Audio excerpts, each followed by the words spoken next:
Collector అన్న పదవి పేరు బాగుందేమో, కానీ ఆయన పడుతున్న శ్రమ, ఆయన్ని చూడగానే ఇంత శ్రమపడి ఇంత కష్టపడుతున్నందుకు నిజంగా మీకు ఇస్తున్న జీతం ఎంత జీతం ఇవ్వాలి, కానీ మీరు జీతంతో సంబంధం లేకుండా అంత కష్టపడి చేస్తున్నారే ఐఏఎస్ చదువుకున్నందుకు అని నేను అనుకున్నాను అనుకోండి, దానికి అర్థం ఉంది. అవతల వారి మాట దేవుడెరుగు. ముందు నేను ఒక వ్యక్తిత్వాన్ని సముపార్జించుకుంటున్నాను.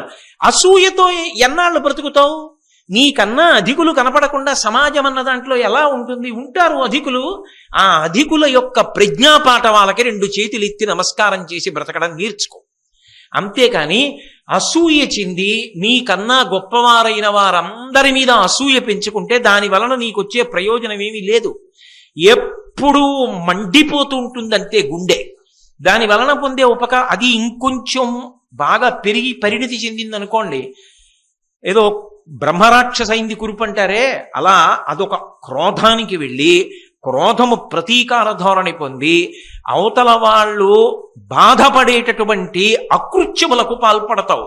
నిన్ను నువ్వు నిభాయించుకోలేకపోతే పరమ ప్రమాదకరమైన ధోరణికి వెళ్ళిపోయి నేను బాగున్నానని నువ్వు అనుకుంటే దాని వలన వచ్చే ప్రయోజనం ఏముంది? లోకంలో ముతక సామెత ఉంటుంది, కిందపడి కూడా భూమి మీద ఉన్నానన్నట్టు ఎవడం పడిపోవడం, నేల మీద పడిపోయాడు, అయ్యయ్యో పడిపోయారంటే నేనెక్కడ పడిపోయాను, భూమి మీద ఉన్నానన్నాడు. అంటే తప్పు చేసి కూడా అది తప్పు కాదని సమర్థించుకుంటే ఏ జీవితంలో వృద్ధిలోకి రాడు. కనీసం చేసిన తప్పు తప్పని ఒప్పుకోవాలి. అందుకే దీనికి మూలకందం మనిషిలో ఎక్కడుంది అంటే అసూయ. అసూయ అత్యంత ప్రమాదకరం. ఈ విశ్వమంతా ఆయనే, ఆయన కానిది ఏదీ లేదు, అన్నీ ఆయనే అయి ఉన్నాడు. బంగారమే చెవుల యొక్క తాటంకములుగా, బంగారమే కేయూరములుగా, బంగారమే పాదమంజీరములుగా, బంగారమే ఉంగరములుగా, బంగారమే హారములుగా, బంగారమే కిరీటముగా రూపాంతరం చెంది అనేక పేర్లతో పిలవబడినట్టు ఆ భగవంతుడే ఇన్ని రూపాలను పొంది ఇన్ని రూపాలుగా కనబడుతున్నాడు, ఇన్ని రూపాలుగా పిలవబడుతున్నాడు. కానీ ఇన్నిటిగా పిలవబడుతున్నా కరిగించేస్తే బంగారమే. బంగారం లేని రూపాలు రావు, రూపాలు లేకపోయినా బంగారం ఉంటుంది కరిగించేస్తే. అలా ఇన్ని రూపాలుగా కనపడుతున్నవాడు ఆ విష్ణువు ఒక్కడే. విష్ణువు వ్యాపించి అంతటా ఉన్నాడు. విశ్వం విష్ణుర్వషట్కారో భూత భవ్య భవత్ ప్రభు అని కదా విష్ణు సహస్రం ప్రారంభం చేస్తున్నాం. అలాగే ఇందుగలడందులేడని సందేహము వలదు చక్రి సర్వోపగతుండెందెందు వెదకి చూచిన అందందే కలడు దానవగ్రని వింటే అంటాడు ప్రహ్లాదుడు. ఇక్కడున్నాడు అక్కడలేడు కాదు, అంతటా భగవంతుడున్నాడు. అలాగే భాగవతాన్ని ప్రవచనం చేయడం మొదలుపెట్టగానే శుకబ్రహ్మ పరీక్షిన్ మహారాజు గారితో ఒక మాట అంటాడు. హరిమయము విశ్వమంతయు, హరి విశ్వమయుండు, సంధియము పని లేదు. అసలు హరిమయము కాని ద్రవ్యము పరమాణువు లేదు వంశపావన వింటే. ఇది మొట్టమొదట శుకబ్రహ్మ భాగవతంలో పరీక్షిత్తుకి చెప్పిన పరమసత్యం. హరిమయము విశ్వమంతయు, ఈ కనపడుతున్న విశ్వమంతా హరియే నిండి ఉన్నాడు, ఆయనే ఉన్నాడు. బంగారము ఆభరణములైనట్టు, ఆభరణముల నిండా బంగారం లేదు. అలా హరిమయము విశ్వమంతయు, హరి విశ్వమయుండు, ఆ హరియే విశ్వం యొక్క రూపాన్ని పొందాడు. ఇప్పుడు హరిమయము కాని ద్రవ్యము పరమాణువు లేదు వంశపావన వింటే, అసలు ఆయన కానిది ఏదీ లేదు. ఇప్పుడు విదురుడు చెప్తున్న ప్రతిపాదనలో ఉన్న లోతైన విషయం ఏమిటంటే, సమాజ సేవ ద్వారా మనశ్శుద్ధిని పొందడమా, మనశ్శుద్ధిని పొంది సమాజ సేవ చేయడమా? ఏది? నేను గుళ్ళోకి వెళ్ళడం ఎందుకు అంటే మనశ్శుద్ధిని పొందుట కొరకు. నేను ఈ దేవాలయ ప్రాంగణంలోకి వచ్చాననుకోండి, ఏ పని చేస్తున్నా ఏం ఆలోచిస్తాను? అమ్మో నేను ఇక్కడ ఈ పని చేస్తే అయ్యప్పకి చీకాకు కలుగుతుందా అని ఆలోచిస్తానా? ఆలోచించనా? ఇది గుడి, నేను ఇక్కడ ఇలా చేయకూడదు, ఇలా ప్రవర్తించకూడదు. ఇది గుడి, నేను ఇక్కడ ఇలాగే ఉండాలి, ఎందుకంటే ఇది భగవంతుడు ఉన్న ప్రదేశం అనుకుంటున్నానా? మరి అంతటా విశ్వమందు విష్ణువే ఉన్నాడు అన్న భావన సత్యము అని శాస్త్రం చెప్తున్నప్పుడు ఈ సమాజమంతా భగవన్మయము. ఇప్పుడు నేను ఎవరికైనా ఏదైనా ఉపకారం చేశాననుకోండి, ఈశ్వరుడు నాకు వాక్కునిచ్చాడు, నేను 4 మంచి మాటలు చెప్పాననుకోండి, నేను మీకు ఉపకారం చేశానా? నేను సమాజం అనేటటువంటి దేవాలయంలో సేవ చేసుకుని తరించానా? నేను మీకు ఉపకారం చేయట్లేదు, నేను తరించడానికి అది కారణమైంది. నేను సమాజమునకు సేవ చేసుకుంటున్నాను. ఒకడికి బలం ఉంది, ఆ బలంతో ఒక బలహీనుణ్ణి రక్షించాడు. విష్ణువు బలహీనుడి రూపంలో వచ్చి నీ బలాన్ని ఉపయోగించి పుణ్యం కింద మార్చుకోమని అనుగ్రహించాడు. ఇప్పుడు ఈయన ఉద్ధరణ పొందుతున్నాడు. ఒకడి దగ్గర డబ్బు ఉంది, ఆ డబ్బు ఇంకొకడికి ఇచ్చి బాగా చదువుకోవడానికో కష్టం నుంచి గట్టెక్కడానికో తాను ఉపయోగపడి, ఈశ్వర ఈ డబ్బిచ్చిన వాడివి నువ్వే, డబ్బు వలన ఒకడికి ఉపకారం చెయ్యడానికి వీలుగా ఉపకారమును పొందడానికి యోగ్యమైన వ్యక్తి రూపంలో ఎదురుకుండా వచ్చి నిలబడి నా చేత ఉపకారమును పొంది నన్ను అనుగ్రహించిన వాడివి నువ్వే. ఇప్పుడు ఇది గర్వం ఏర్పడడానికి కారణము కాదు. బాగా పట్టుకున్నారో లేదో నేనన్నమాట. మీరు తరిస్తున్నారు తప్ప మీరు అవతల వారిని ఏమీ ఉపకారం చెయ్యట్లేదు. అప్పుడు మీరు గర్వించడానికి కారణమేముంది? నేను 2 అరటిపళ్ళు పట్టుకొచ్చి అయ్యప్పకి ఇచ్చానుకోండి, అయ్యప్ప నేను ఎట్టకపోతే నువ్వేం తింటావు అంటానా? అయ్యప్ప నాకు 25 అరటిపళ్ళు ఇస్తే 2 నీ కట్టుకొచ్చి ఇచ్చా, ఈ అరటిపళ్ళు నువ్వు ఇచ్చినవి నేను సృష్టించానా ఏమి అంటానా అననా? అలాగే సమాజమునకు చేసేటటువంటి సేవ యందు నేను చేస్తున్నాను అన్నాను అనుకోండి, సమాజమునకు నా వలన ఉపకారం జరుగుతోంది అన్నాను అనుకోండి, వెంటనే అది నా గర్వమునకు కారణమవుతుందా? నాకు బలం ఉంది, సమాజంలో బలహీనుల్ని రక్షిస్తున్నా, అది నా గర్వానికి కారణం. నా దగ్గర వాక్కు ఉంది కాబట్టి నీ చెప్తున్నా, అదో గర్వం. నా దగ్గర డబ్బు ఉంది, నేను చదువుకోలేకపోతున్న వాళ్ళకి 10 మందికి నేను చదువుకోవడానికి డబ్బు ఇచ్చా, అదో గర్వం. ఇప్పుడు ఏమైంది? సమాజ సేవకు నీవు ఉపయోగపడుతున్నావు అంటే గర్వమునకు కారణం కాదు. సేవ చేసుకోవడానికి నాకు సమాజం అవకాశం ఇచ్చి ఉద్ధరణ కల్పిస్తోంది. ఈ గుడి ఉంది, మీరు వచ్చి తుడిచారు, అప్పుడు మీరు గుడికి ఉపకారం చేశారా? తుడిపించుకుని గుడి మీకు పుణ్యం ఇచ్చిందా? గుడి మీకు పుణ్యం ఇచ్చింది. గుడి ఉంది కాబట్టి మీరు వచ్చి తుడిచి పుణ్యం పొందారు. గుడి లేకపోతే ఎక్కడ తుడుస్తారు, ఎలా పుణ్యం పొందుతారు? ఒంట్లో బలం ఉంటే ఎందుకు పనికి వస్తుంది? మీ దగ్గర 10 పళ్ళు ఉన్నాయి, 4 పళ్ళు పట్టుకొచ్చి ఇచ్చారు, ఆ 10 పళ్ళు ఇచ్చినవాడు వాడే, అందులోంచి 4 పళ్ళు వాడికి ఇచ్చి పుణ్యాన్ని సంపాదించారు, సంతోషాన్ని పొందారు, భగవత్ సేవ చేయగలిగారు. ఈ ప్రాంగణం ఉంది కాబట్టి, సమాజం ఉన్నది కాబట్టి నువ్వు సమాజ సేవ చేసుకో. ఎలా అంటే, నువ్వు ఏది చేసిన కారణము చేత అందరూ సంతోషాన్ని మాత్రమే పొందుతారో ఆ పని మాత్రమే చేస్తూ ఉండు. అయితే ఇక్కడ మీరు ఒక్క మాట బాగా పట్టుకోవాలి. ఇందులో సమాజము యొక్క నిందకు గురి కావద్దు అంటున్నాడు కదా విదురుడు. సమాజము యొక్క నిందకు ఎప్పుడు గురవుతాడు మనిషి అంటే, తన ఇంద్రియములు, తన మనస్సు, తన బుద్ధి సంతోషపడడానికి సమాజాన్ని తన కోసం వాడుకోవడం మొదలుపెట్టాడు అనుకోండి. నేను వ్యాపారం కింద మార్చాను అనుకోండి, దేన్నైనా కూడా నా ఇంద్రియములు సుఖం పొందడానికి నేను సమాజాన్ని వాడుకోవడం మొదలుపెట్టాను అనుకోండి. నేను వృద్ధిలోకి రావడానికి నీతి తప్పి సమాజాన్ని వాడుకోవడం మొదలెట్టాను అనుకోండి. సమాజం అంటే నేను చెప్తున్నది లోకమే. నాకు ఉద్యోగం ఇచ్చారండి, నేను ఆ ఉద్యోగం చేసి ధార్మికంగా సంపాదించడం మానేసి అధార్మికంగా సంపాదించాను అనుకోండి, లోకనిందకు గురవుతున్నట్టు లెక్కే. నా పదవిని దుర్వినియోగం చేశానా లేదా? కాబట్టి అది దోషం చేసినట్టు. అలాగే నాకు 4 వాక్కులు భగవంతుడు ఇచ్చాడు, ఇక్కడికి వచ్చి నన్ను చెప్పవయా మేము వింటామని మీరు ఇన్ని వేల మంది వచ్చి కూర్చున్నారు.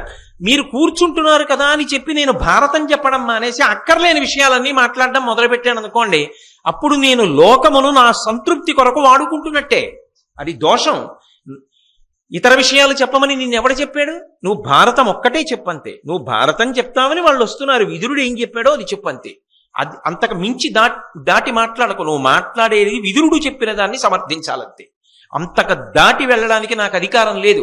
అలా వాడుకున్నాను అనుకోండి, లోకమును నా సంతృప్తి కొరకు, నా ఇంద్రియముల తృప్తి కొరకు, బుద్ధి తృప్తి కొరకు నేను వాడుకుంటున్నాను. అప్పుడది ప్రమాదహేతు.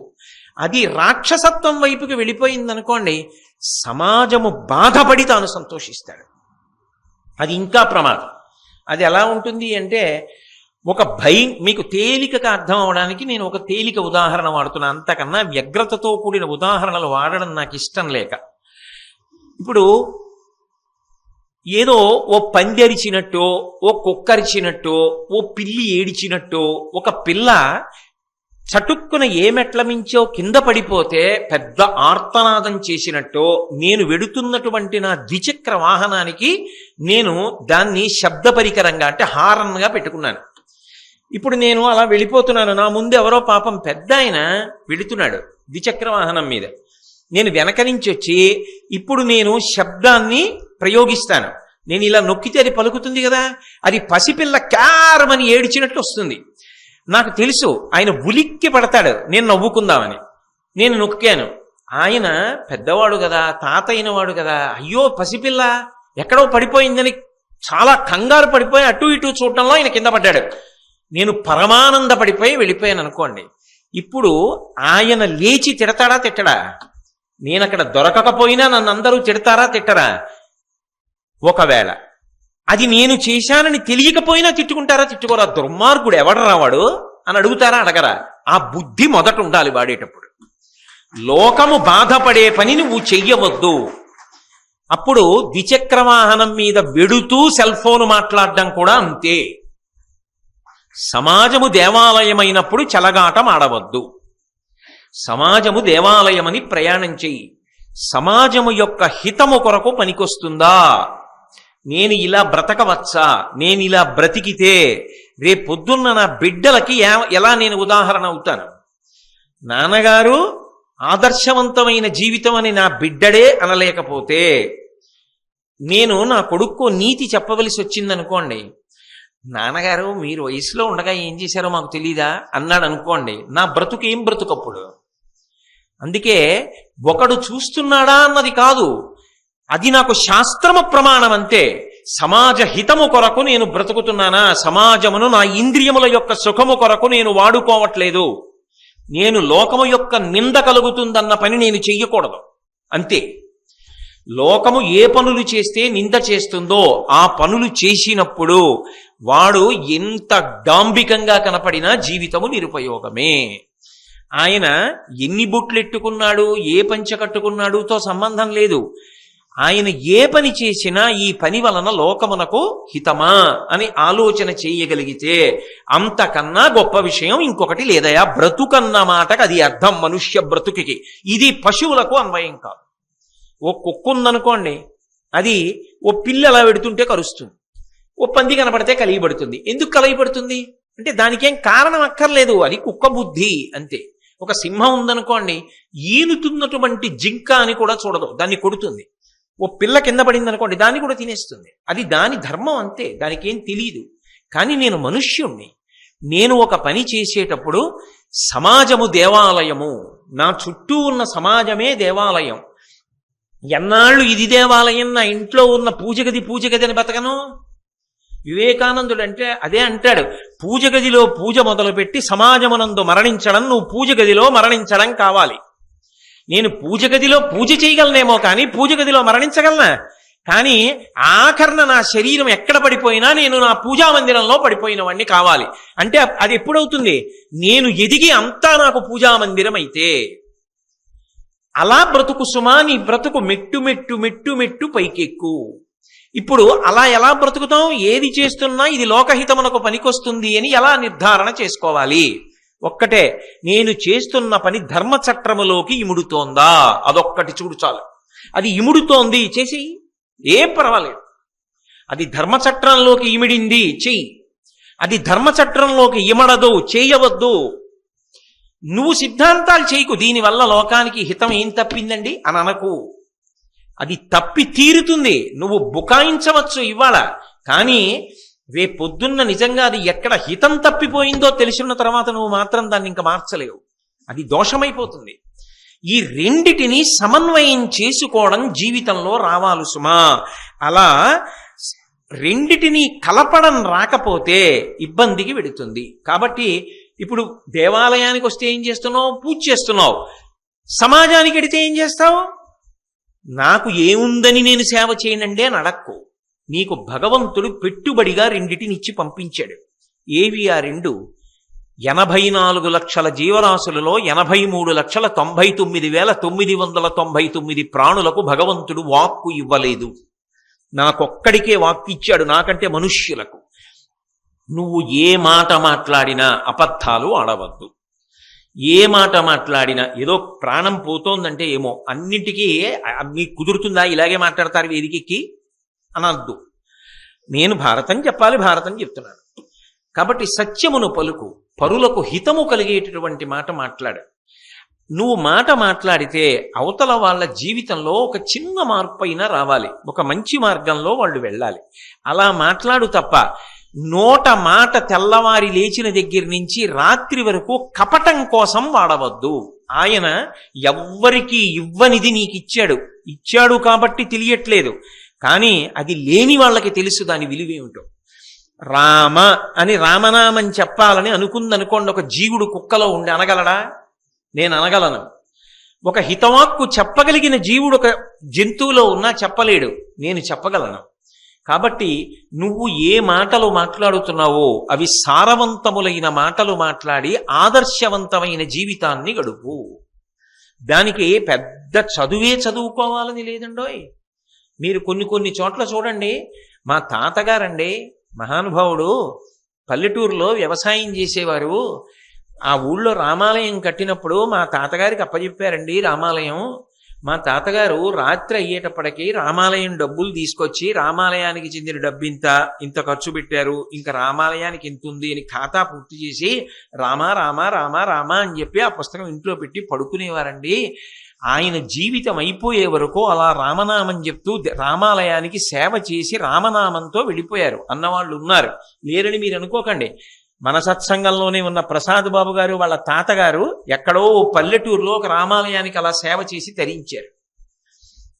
ఆ తాతగారిని ఉదాహరణగా పెట్టుకున్నారనుకోండి, మీరు కూడా అది ఒక దేవాలయానికి సేవ చేయొచ్చు, మీరు కూడా ఒక దేవాలయాన్ని కాపాడచ్చు.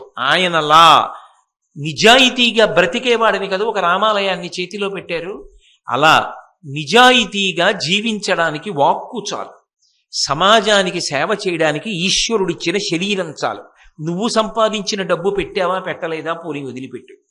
ఈ శరీరం ఉన్నది, దీనితో నలుగురికి ఉపకారం చేయలేవా? ఓ కష్టంలో ఉన్నవాడికి నేను చేసి పెడతాను లేవా, నువ్వు చేసి పెట్టలేవా? ఏమంటే ఒక్క పద్యం రాసివ్వండి అంటే ఓ పద్యం రాసి పెట్టలేవా? శ్రీరామ మీ చేత్తో మొదట రాయండి, నేను రామకోట రాసుకుంటానంటే ఉత్సాహపరిచి శ్రీరామ నీ చేత్తో రాసి వాళ్ళని ఉత్సాహపరిచి ఇవ్వలేవా? అవతల వాళ్ళు కష్టంలో ఉంటే ఆదుకుని నువ్వు ఉపకారం చేయలేవా? అది జీర్ణమైన వాడు మహాత్ముడు. మహాత్మా గాంధీ గారు దక్షిణాఫ్రికాలో రైల్లో తలుపు దగ్గర నిలబడి ప్రయాణం చేస్తున్నారు. రైలు వెడుతోంది, ప్రారంభమైంది, రైలు వేగం పుంజుకుంటోంది. చటుక్కున ఆయన కాలి చెప్పు జారి కింద పడిపోయింది. పడిపోగానే గాంధీ గారు ఏం చేశారంటే రెండో కాలి చెప్పు వదిలేశారు. వదిలేస్తే పక్కనున్న వాళ్ళు అన్నారు, అయ్యో అదేమిటి రెండో చెప్పు కూడా వదిలేశారు అన్నారు. గాంధీ గారు అన్నారు, ఒక్క చెప్పు ఉంటే నాకేం ప్రయోజనం, ఒకటి కింద ఒకటి రైల్లో ఉపయోగం ఏముంది, రెండోది కూడా వదిలేస్తే దొరికిన వాళ్ళు వేసుకుంటారు అన్నారు. అది రక్తమునందు జీర్ణమై ఉండాలి. ఆ భావన జీర్ణమవడం సంస్కారం, దానికి ప్రయత్నం చెయ్యాలి. అది వెంటనే వస్తుందా ఆలోచన? అలా వస్తే నువ్వు చదువుకున్న చదువు సార్థక్యం, మనుష్య జన్మ సార్థక్యం. కాబట్టి బ్రతుకుట అన్న మాటకి ఏదో త్యాగం చెయ్యాలనుకో. ప్రతిరోజు కనీసం ఒక్క 10 నిమిషాలు నీ శరీరము వలన ఇంకొకరి శరీరమునకు కలగవలసిన ఖేదము తగ్గుతోందా? దీనికి ఎక్కడికో వచ్చి పెద్ద ఉపకారం చేసే ఇక్కర్లేదండి. నేను మీకు తేలిక మాట చెప్తా, మీరందరూ ప్రాజ్ఞులు, మీరు తెలియని వాళ్ళు కాదు, ఏదో ఆ తాపత్రయానికి అంటానంతే. మన బనీను మనం ఉతుక్కుని, మహాత్మా గాంధీ గారి స్వచ్ఛ భారత్ అదే, మన మరుగుదొడ్డి మనం కడుక్కుంటే చాలు. మహాత్మా గాంధీ గారు మరుగుదొడ్లోకి వెళ్ళారు. వెళ్ళేటప్పటికి అంతకు ముందు వెళ్ళిన వ్యక్తి దాన్ని అంతా శుభ్రంగా పాడు చేసేశాడు. ఆయనకి పాపం ఏదో అతిసారం ఉంది, చాలా పాడు చేసేసి వెళ్ళిపోయాడు. గాంధీ గారు వెళ్ళిన తర్వాత బయటికి రావడానికి చాలాసేపు పట్టింది. అక్కడ ఉన్న వాళ్ళకి అనుమానం వచ్చింది, ఇంతసేపు ఉన్నారేమి మరుగుదొడ్లో, మీకు ఏమైనా కొంచెం ఆరోగ్యం తేడా చేసిందా, కడుపు ఇబ్బందిగా ఉందా అని అడిగారు. ఆయన అన్నారు, కాదు, అదంతా ఎవరో పాడు చేశారు, దాన్నంతా శుభ్రంగా కడిగి ఉపయోగించి కడిగి బయటికి వచ్చానన్నారు. అంటే వాళ్ళందరూ గుండెలు బాధేసుకుని అన్నారు, అయ్యో అలా ఎందుకు చేశారు, బయట బోర్డు పెట్టేద్దాం అన్నారు. బయట బోర్డు పెట్టేయడం కాదు, ఒకటికి చెప్పే ముందు తాను ఆచరించాలి. మరుగుదొడ్డి ఎవరు కడగలేదని నేను పంచాయతీ పెట్టే కన్నా మరుగుదొడ్డి నేను కడిగొచ్చేస్తే అందరూ కడుగుతారు, మరుగుదొడ్డి శుభ్రంగా ఉంటుంది. నీ మరుగుదొడ్డి నువ్వు కడుక్కో, నీ బనీన్లు నువ్వు ఉతుక్కో, నీ సాక్స్ నువ్వు ఉతుక్కో, నీ బూట్లు నువ్వు పాలిష్ చేసుకో. వ్యాయామానికి ఏదో ఎంచుకొని పనులన్నీ ఇంకోటికి ఎందుకు అప్పచెప్పడం? నీ పనులు నువ్వు చేసుకోవడం వ్యాయామం కాదా? అప్పుడు అది పని పిల్లే కావచ్చు, దానికి కొంచెం పని తగ్గితే తప్ప తగ్గకూడదా? చేసే తీరాలా? నా పని నేను చేసుకుని ఆమెకి తగ్గిపోతే జీతం ఎక్కువ ఇచ్చేస్తున్నానని ఆక్రోశమా? మీరు కాదు, నా బోటిగాడి గురించి చెప్తున్నా. ఏదో వ్యాయామం బదులు ఇది చేస్తే సరిపోలా? మహాత్మా గాంధీ గారు చేయలే? స్వచ్ఛ భారత్ అంటే బయట శుభ్రంగా, ఇక్కడ శుభ్రంగా ఉంటే అక్కడ శుభ్రంగా ఉంచాలన్న ఆలోచన వస్తుంది. అసలు ఇక్కడ లేని శుభ్రం బయట ఎక్కడి నుంచి వస్తుంది? అది ఆ కళ్ళజోడు మహానుభావుడిని. అది అందుకోవాలి జాతి ప్రజ. దానికి విదురుడు పునాది వేసి ఎప్పుడో మాట్లాడాడు మహానుభావుడు ద్వాపర యుగంలో. కాబట్టి జనులకు ఒడబాటకు విధమున నడచుచు లోక నింద్యముల నుడుగుచు, ఒక మనిషి శరీరం వదిలిపెట్టేశాడు అనుకోండి, కనీసం ఒక 100 మంది వచ్చి, బా ఏమి బ్రతికాడండి మహానుభావుడు, ఆయన వల్ల మేము ఇది నేర్చుకున్నామండి అన్నారనుకోండి, అది బ్రతుకు. ఆయన చనిపోయాక మేం పట్టుకుంటాం, అంతకన్నా మేము ఆయనకి చేయగలిగింది ఏమిటి అని ఆయన పట్టుకున్నారనుకోండి, అది ఆయన బ్రతుకు. ఆయన చనిపోయినప్పుడు ఒక్క 3 అన్నం తినడం మానేశారనుకోండి, ఆయన వెళ్ళిపోయారని తెలిసి అన్నం ఎలా వండుకోం అని 3 అన్నం వండుకోలేకపోయారనుకోండి, ఆయన బ్రతికినది బ్రతుకు. అమ్మయ్యా వెళ్ళాడా దుర్మార్గుడు అన్నారనుకోండి, ఏం బ్రతుకు ఆ బ్రతుకు? మనిషి ఎలా బ్రతికాడన్నది మరణమునందు మహాతీర్పు. అందుకు అబ్దుల్ కలాం గారు, అమ్మా I will come and salute to your lotus feet at the day of the last final judgement అని రాసుకున్నారు వింగ్స్ ఆఫ్ ఫైర్ లో. అంతిమ తీర్పుని భగవంతుడు ఇచ్చేటటువంటి ఆఖరి శ్వాస నువ్వు సాధించిన దానికి ప్రమాణంగా నిలబడాలి. కామకోటి పీఠాధిపత్యం వహించిన చంద్రశేఖరేంద్ర సరస్వతి మహాస్వామి వారు బ్రహ్మీభూతులయ్యారు అన్న వార్త తెలియగానే దేశం నలుమూలల నుంచి, కులమతాలతో సంబంధం లేదు, ఎక్కడెక్కడి వాళ్ళు వచ్చి బారులు తీరారు. కాంచీపురంలో కన్నుల నీరు పెట్టుకున్నారు, 1000 మంది అన్నం మానేశారు. అది జీవితం. అలా బ్రతకగలగాలి. అలా బ్రతకగలగడానికి 2 మార్గములను విదురుడు ఉపదేశిస్తున్నాడు. సమాజమును దేవాలయం చేసి నువ్వు చేస్తున్న పని సమాజ హితమునకు పనికొచ్చేదేనా? కాదు, చెయ్యవద్దు. ఇప్పుడు నాకు చెప్పండి, విదుర నీతి ఎవరికి పనికొస్తుంది? కళాశాలలో చదువుకునే పిల్లల దగ్గర నుంచి అందరూ విదుర నీతి వినవలసిందే. సమాజ హితమునకు మీరు ఎన్ని పోలీస్ స్టేషన్లు పెట్టినా, ఎన్ని కోర్టులు పెట్టినా చెయ్యలేనిది విదుర నీతిని ప్రచారము చేయడము ద్వారా సాధించవచ్చు. కాబట్టి లోక నింద్యముల నుడుగుచు, మీదని ఒకని కలిమి కులుకక. 3వ విషయం చెప్తున్నాడు, ఎలా బ్రతకాలి అన్నది చెప్తున్నాడు. చెప్తూ, ఒకడు నీకన్నా అధికుడు ఉన్నాడు. ఉండరండి లోకంలో? ఇప్పుడు నేను ఇవాళ భారతం చెప్తున్నానండి, భారతం చెప్పినటువంటి వాళ్ళు ఇతపూర్వం లేరా? అసలు భారతం అనేటప్పటికీ తెలుగు నేల మీద గుర్తొచ్చే వాళ్ళు ఎవరు? మల్లాది చంద్రశేఖర శాస్త్రి గారు, మహానుభావుడు. ఇప్పటికీ వృద్ధాప్యంలో కూడా కంగున కంఠం మోగుతూ చాలా సందర్భాల్లో పుస్తకం పట్టుకోకుండా సంస్కృతాంధ్ర భారతములను అన్వయం చేస్తూ పద్యాలు చెప్తూ ఆయన మాట్లాడుతుంటే మళ్ళీ వచ్చి కూర్చుని భారతాన్ని సాక్షాత్తుగా ఏ వ్యాసుడో వైశంపాయనుడో చెప్తున్నాడా అనిపిస్తుంది. అలా చెప్పిన మహాపురుషులు ఉన్నారు. అటువంటి మహాపురుషులు జ్ఞాపకానికి వచ్చినప్పుడు, అయ్యా చంద్రశేఖర శాస్త్రి గారు, మీలా కాకపోయినా మీలో 1000వ వంతు చెప్పగలిగిన ప్రజ్ఞ నాకు కటాక్షించండి అని నమస్కారం చేశాను అనుకోండి, నా బ్రతుక్కు అర్థం. మల్లాది చంద్రశేఖర శాస్త్రి గారు నాకన్నా ఏం చెప్పారండి అన్నాను అనుకోండి, నాకు బాగుంటుందేమో, అందరూ ఛీ అనడానికి పనికొస్తుంది. అసూయ వల్ల ఏం సాధిస్తావు? ఆయన ప్రజ్ఞాపాఠములు ఏమిటో తెలుసుకుని సాష్టాంగ నమస్కారం చెయ్యి. ఆయన కూడా ఆశీర్వదిస్తారు. ఇంకా ఇంకా వృద్ధిలోకి వచ్చినా ఒకనాడు నాలా చెప్తావురా, బెంగపెట్టుకోకు అంటారు. అంతేకాని అసూయ పెంపొందించుకుని ఏం చేస్తావు? భారతం గరికపాటి నరసింహారావు గారు చెప్తున్నారు. ఇప్పుడు ప్రతిరోజు భక్తి టీవీలో వస్తోంది. అనేక సందర్భాలలో పద్యం వ్యాకరణం ఎన్నో చెప్తూ ఉంటారు మహానుభావుడు. భాష మీద అధికారం ఉన్నవారు మహాసహస్రావధాని. ఆయన చెప్పినట్టు పద్యం గురించి చెప్పమంటే నేను చెప్పగలనా? అది ఆయనకి సరస్వతీ విభూతి, ఆయనకి సరస్వతీదేవి కటాక్షం, ఆయన పొందినటువంటి అదృష్టం. గరికపాటి నరసింహారావు గారికి భాష మీద, పద్యం మీద, వ్యాకరణం మీద ఎంత పట్టుందో అంత పట్టు ఎప్పటికైనా నాకు కూడా లభించుగాక అని నేను ఆయన పాదములకు నమస్కారం చేసి భారతం చెప్పాను అనుకోండి, ఆ బ్రతుకుకొక అర్థం.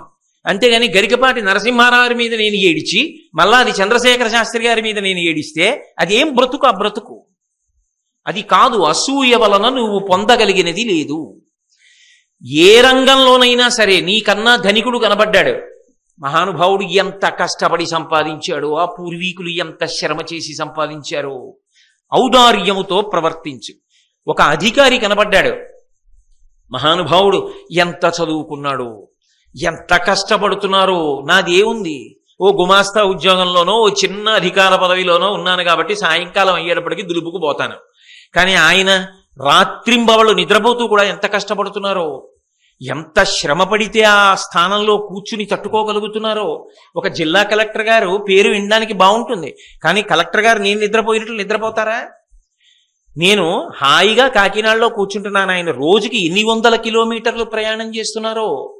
కలెక్టర్ అన్న పదవి పేరు బాగుందేమో, కానీ ఆయన పడుతున్న శ్రమ, ఆయన్ని చూడగానే ఇంత శ్రమపడి ఇంత కష్టపడుతున్నందుకు నిజంగా మీకు ఇస్తున్న జీతం ఎంత జీతం ఇవ్వాలి, కానీ మీరు జీతంతో సంబంధం లేకుండా అంత కష్టపడి చేస్తున్నారే ఐఏఎస్ చదువుకున్నందుకు అని నేను అనుకున్నాను అనుకోండి, దానికి అర్థం ఉంది. అవతల వారి మాట దేవుడెరుగు. ముందు నేను ఒక వ్యక్తిత్వాన్ని సముపార్జించుకుంటున్నాను. అసూయతో ఎన్నాళ్ళు బ్రతుకుతావు? నీకన్నా అధికులు కనపడకుండా సమాజం అన్న దాంట్లో ఎలా ఉంటుంది? ఉంటారు అధికులు.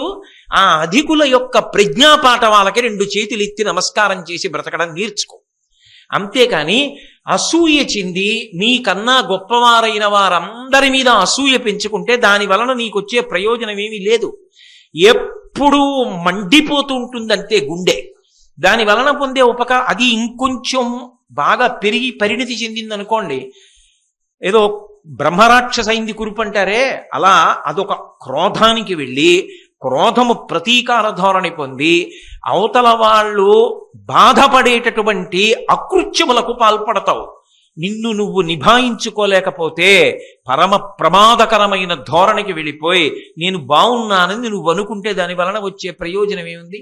లోకంలో ముతక సామెత ఉంటుంది, కిందపడి కూడా భూమి మీద ఉన్నానన్నట్టు ఎవడం పడిపోవడం, నేల మీద పడిపోయాడు, అయ్యయ్యో పడిపోయారంటే నేనెక్కడ పడిపోయాను, భూమి మీద ఉన్నానన్నాడు. అంటే తప్పు చేసి కూడా అది తప్పు కాదని సమర్థించుకుంటే ఇహ జీవితంలో వృద్ధిలోకి రాడు. కనీసం చేసిన తప్పు తప్పని ఒప్పుకోవాలి. అందుకే దీనికి మూలకందం మనిషిలో ఎక్కడుంది అంటే అసూయ. అసూయ అత్యంత ప్రమాదకరం. అయితే మీకు ఇక్కడ ఒక చిన్న విశేషం చెప్పాలి. అసూయ పొందినవాడు పాడవుతాడేమో, కానీ అసూయ మీరు ఎవరి మీద పెట్టుకున్నారో వాడి కీర్తి పెరుగుతుంది. అదో చమత్కారం శాస్త్రంలో. వాడు ధర్మం పట్టుకున్నంత కాలం వచ్చే విశేషం ఏమిటో తెలుసా? వాడి కీర్తి పెరిగిపోతూ ఉంటుంది. అసూయతో ఉన్నవాడు పతనమైపోతూ ఉంటాడు. అయితే ఎవరి పట్ల అసూయ పెట్టుకున్నాడో వాడు ధర్మాన్ని వదిలిపెట్టకూడదు. చూసుకోండి, నేను మీకు ఈ విషయం బాగా ఎప్పుడూ జ్ఞాపకం ఉండడానికి తేలిక మార్గం చెప్తున్నాను. మనం తెల్లవారితే తాగే నీళ్ళే నీళ్లు గోదావరి నీళ్లు. గోదావరి దేంట్లోంచి వచ్చింది? అసూయలోంచి వచ్చింది. అదేమిటండి గోదావరికి అసూయకి సంబంధం ఏమిటంటారా? మహానుభావుడు దేశమంతా క్షామం వస్తే గౌతమ మహర్షి ఒకనాడు తన తపశ్శక్తితో ఆశ్రమవాటంలో ఎంతమందికో అన్నం పెట్టాడు. అంతా క్షామం వస్తే ఈయనొక్కడే తపశ్శక్తితో ఇంతమందికి అన్నం పెడుతున్నాడు, ఈయనకి ఇంత కీర్తి వచ్చేస్తోందని ఆయన దగ్గర అన్నం తిన్న వాళ్ళు ఆయన మీద కక్ష పెట్టుకున్నారు, అసూయ పెంచుకున్నారు. పెంచుకుని చచ్చిపోయే ఆవును తీసుకొచ్చి అక్కడ పెట్టి ఆయన గడ్డి పరకతో ఇలా అంటే నువ్వు ఆవును చంపేశావని ప్రచారం చేసి నీ దగ్గర మేమేం తినమని బయటికి పోయారు. పెద్ద అల్లరి చేశారు, రగడ చేశారు, అపకీర్తి తెచ్చామనుకున్నారు. ఆయన ఏం చేశాడు? ఓహో నిజంగా నేను కానీ గోవుని చంపానా ఏమి అనుకుని పరమశివుడి గురించి తపస్సు చేసి గోదావరి, ఆ గోవుని బ్రతికించడానికి నదిని తీసుకొచ్చాడు. గోదావరి నీళ్లు తాగిన మనం అసూయాగ్రస్తులైనటువంటి మునుల కథ ఇప్పటికీ అలాగే చెప్పుకుంటున్నాం. వాడు ఎన్ని విభూతి పుండ్రాలు పెట్టుకున్న వాళ్ళైనా, ఎలా బ్రతికినా, మునులని పేరున్నా ఏమయ్యారు అసూయతో అంటే గౌతముడి పట్ల అసూయ పెట్టుకున్నారు. గౌతముడు ఏం చేశాడు? ఏం బెంగ పెట్టుకోవాలి, అదే ధర్మాన్ని పట్టుకుని అదే తపస్సు చేసుకున్నాడు. గోదావరి నది వచ్చింది. వాళ్ళు అప్పుడు అసూయ చెందితే ఇప్పుడు మనం తాగడానికి, పంటలు పండించుకోవడానికి గోదావరి గౌతముడి చేత తేబడింది. ధర్మం పట్టుకున్న గౌతముడు ఏమయ్యాడు? గోదావరి నది ఉన్నంత కాలము, దేశం ఉన్నంత కాలము, ఈ భూమి ఉన్నంత కాలము గోదావరి ఉంటుంది. గోదావరి ఉన్నంత కాలము గౌతముడు ఉంటాడు. గౌతముడి పేరు ఉన్నంత కాలము ఆయన ధర్మము, ఆయన కీర్తి ప్రకాశిస్తాయి. ఆయన పట్ల అసూయతో ఉన్న వాళ్ళ పేరు కూడా చెప్పి ఛీ అంటారు. గోదావరి నది నీళ్లు తెల్లవారితే తాగుతున్న మనం, ఈ గోదావరి ఒకడు అసూయ పొందితే వచ్చిన నది, మనకు అసూయొద్దు అని అర్థం చేసుకోకుండా నీళ్లు తాగి బతికేస్తే ఇంకంతకన్నా అర్థం ఉందండి? ఏ నీళ్లు తాగి బతుకుతున్నామో ఆ నీళ్లు తాగుతున్నప్పుడైనా అసూయ ఉండకూడదన్నమాట జ్ఞాపకానికి రావద్దు. కాబట్టి ఈ మూడు బాగా జ్ఞాపకం పెట్టుకుని సమాజమునందు కలిసి బ్రతుకు. కలిసి బ్రతకండి, కలిసి బ్రతకండి, కలిసి బ్రతకండి. ఏమిటి కలిసి బ్రతకండి? కలిసి బ్రతకండి అంటే కలిసి బ్రతుకుతారా? ఎలా కలిసి బ్రతకాలో నేర్పాడు విదురుడు. అది బోధ అంటే. కలిసి బ్రతకండి అని నోటితో మాట చెప్పడం కాదు. ఈ మూడు అలవాటైతే కలిసి బ్రతుకుతావు. అందరితో నువ్వు కలవగలవు. అధికుడని అసూయ, తక్కువ వాడని వాడిని చిన్న చేయడం, ఏదో నాతో సమానుడని ఉదాసీన భావన, ఇవేం ఉండవు. ఈ మూడు ఉన్ననాడు నువ్వు సమాజమునందు అంతర్భాగం అవడం కాదు, ఆస్తి అవుతావు. పాండవులకి గుణాలు లేవు, విదురుడికి గుణాలు లేవు. అందుకు కదా ఇప్పటికీ శాశ్వతమైనటువంటి కీర్తిని సముపార్జించారు. కాబట్టి జనులకు ఒడబాటకు విధమున నరచుచు బాగా జ్ఞాపకం పెట్టుకుని విదురనీతి వరకు మాత్రం తప్పకుండా, నేను మళ్ళీ మళ్ళీ చెప్తున్నా, భారతంలో విని తీరవలసిన అత్యద్భుతమైన విషయములలో ఒక మనిషి జీవితం మొత్తం మీద విదురనీతి వినకపోతే ఏదో లోటే. అంత గొప్ప విదురనీతి వింటున్నప్పుడు తప్పకుండా ఇంటికెళ్ళి ఒక్క పద్యమైనా మీ పిల్లలకి చెప్పే ప్రయత్నం చెయ్యండి. కాబట్టి ఈ మూడు జ్ఞాపకం పెట్టుకోమని చెప్తున్నాడు విదురుడు ధృతరాష్ట్రుడికి. ఈ మూడు ఉన్ననాడు, నువ్వు అలా బ్రతుకుతున్ననాడు, నువ్వు రాత్రి ఇంటికి వెళ్ళి తలగడాక్కర్లేదు, చెయ్యి తల కింద పెట్టుకు పడుకుంటే నీకు నిద్ర పట్టేస్తుంది. ఇలా రాకపోతే నిద్ర పట్టట్లేదు ధృతరాష్ట్ర మహారాజా నీకు. కాబట్టి జనులకు ఒడబాటకు విధమున నడచచ్చు. మళ్ళీ చెప్తున్నా, జనులందరూ సంతోషించేలా బ్రతుకుతూ లోకనింద్యముల నుడుగుచూ, లోకమంతా ఏ పనులు చేస్తే మనని నింద చేస్తుందో అటువంటి పనులు చేయడం మానుకుని, మీదని ఒకని కలిమి కులుకక, మనకన్నా ఒకడు ఒక విషయంలో గొప్పవాడు అన్న విషయంలో అసూయ పొందకుండా గౌరవ భావాన్ని పెంచుకుని బ్రతికితే మనుజులతో పొంది పసకి మనుటొప్పు నృపా. అలా మనుష్యులతో కలిసి బ్రతకడం అనేటటువంటిది చాలా చాలా ఆవశ్యకమైన విషయము. మనిషిగా పుట్టినవాడు ఈ మూడిటిని సాధన చేయకపోతే ఆ జన్మకు, ఆ జీవితానికి అర్థము లేదు అని విదురుడు అనడుగాని, ఆయన పట్ల గౌరవంతో ఆయన చెప్పిన ఉపదేశవాక్యమునందున్నటువంటి భక్తితో నేనన్నమాట. కాబట్టి అలా సాధన చెయ్యాలి సుమా అంటూ ఆయన వేరొక హితవాక్కు పలుకుతున్నాడు. కోపము నుబ్బును గర్వము నాపోవక యునికియును దురభిమానము నిర్వ్యాపారత్వము ననునవి కాపురుష గుణంబులండ్రు కౌరవనాథ. కాపురుష గుణములు చెప్తున్నాడు. కాపురుష గుణములు అంటే దుర్మార్గులైనటువంటి వాళ్ళకి ఇవి లక్షణములుగా ఉంటాయి సుమా. నీవు దుర్మార్గుడవు కావు అని అనిపించుకోవాలంటే ఒకడి దగ్గర నువ్వు తీర్పు పొందడం కాదు, అంతరాత్మ సాక్షి.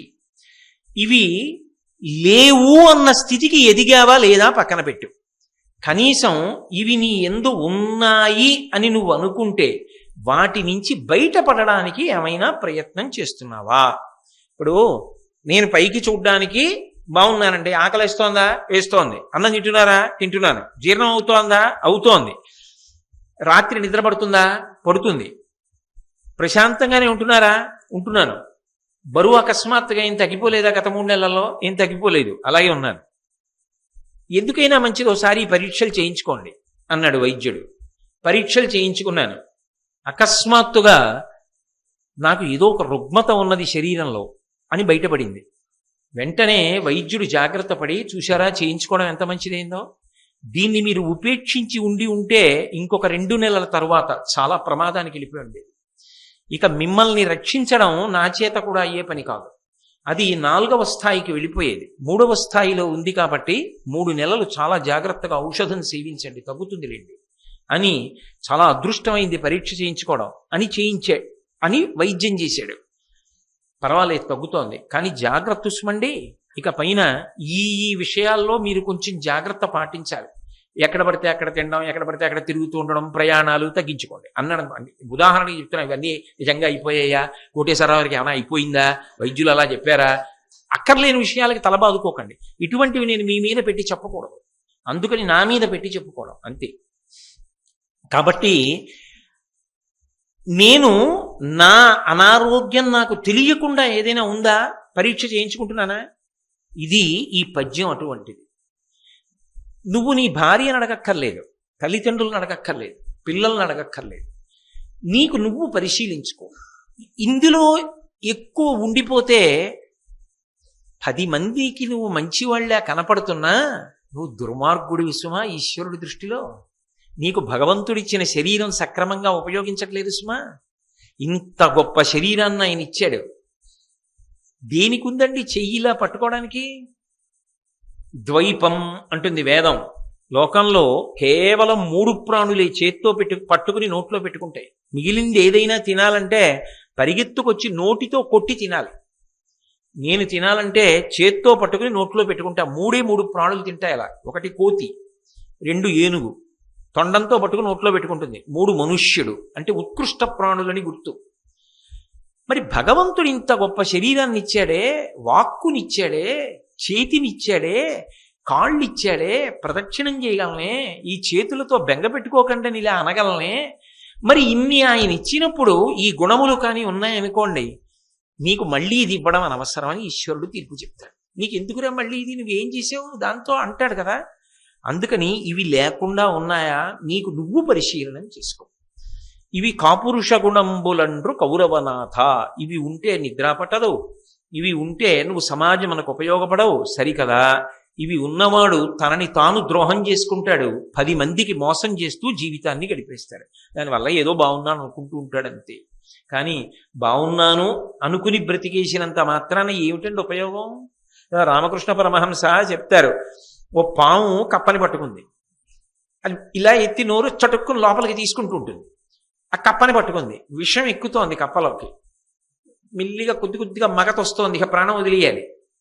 దాని ఎదురుగుండా ఎగురుతోంది, నాలిక సాగి టప్పను పట్టుకుంది ఇంకా ఏదో తిందామని. అలా ఒక పక్క కాలం అయిపోతోంది. ప్రత్యాయాంతి గతాః పునర్న దివసాః కాలో జగద్భక్షక లక్ష్మీస్తో యతరంగ భంగ చపలా విద్యుచ్చలం జీవితం తస్మాన్ మాం చరణాగతిం కరుణయా త్వం రక్ష రక్షాధున. కనీసం మనుష్యుడు అని అందరు అన్నారు కదా, నేను మనుష్యుడిలాగే ఉన్నానా అన్నది పరిశీలించుకోవడానికి ఈ 6 గుణముల గురించి ఓసారి ఎప్పుడైనా ఆలోచన చేసినది ఉన్నదా చూడవయా. లేకపోతే కాపురుష గుణంబులండ్రు కౌరవనాథ, ఇవి కాపురుష గుణములు, దుర్మార్గుల యొక్క గుణములు సుమా. పరిశీలించుకో ఒకసారి. ఎంత ప్రేమగా మాట్లాడాడు. ఎవ్వరికీ చెప్పద్దు, ఇంకొకళ్ళ కితాబులు నీకొద్దు, నీకు నువ్వు సాధన చేసి పరిశీలించుకో. ఇవి ఉన్నాయేమో. ఏవి? కోపము, కోపం తెచ్చుకుంటూ అస్తమానం కోపం రావడం, తెచ్చుకోవడం ఏంటి, తెచ్చుకోక్కర్లేదు, అదే వస్తుంది. కోపము, ఉబ్బును, ప్రతిదానికి పొంగిపోతూ ఉండడం, నేనే చేశాను అని పొంగిపోవడం. గర్వము, కోపము, ఉబ్బును, గర్వము. గర్వము అన్న మాట కారణం ఏమిటో తెలుసా? అసలు తాను ఎవరినీ లెక్క పెట్టకుండా ఉండడానికి ఒక కారణం లేకుండానే లెక్క పెట్టకుండా బతికేయడం. అలా ఎందుకుంటాడంటే దానికి ఏం కారణం ఉండదు, కానీ అలా బతికేస్తుంటాడు. ఆయనండి వాడ అసలు ఎవరిని ఆయన అనడు. ఆయన ఎవరైనా ఒక మహాత్ముడి పేరు వాడా మనకి తెలుసండి అంటే, ఇంకొకరి పేరు చెప్పి వాడా ఇది తెలుసా, ఏదో చీకటి చెప్తాడు. అసలు ఆయనకి వెలుతురు కనబడదు.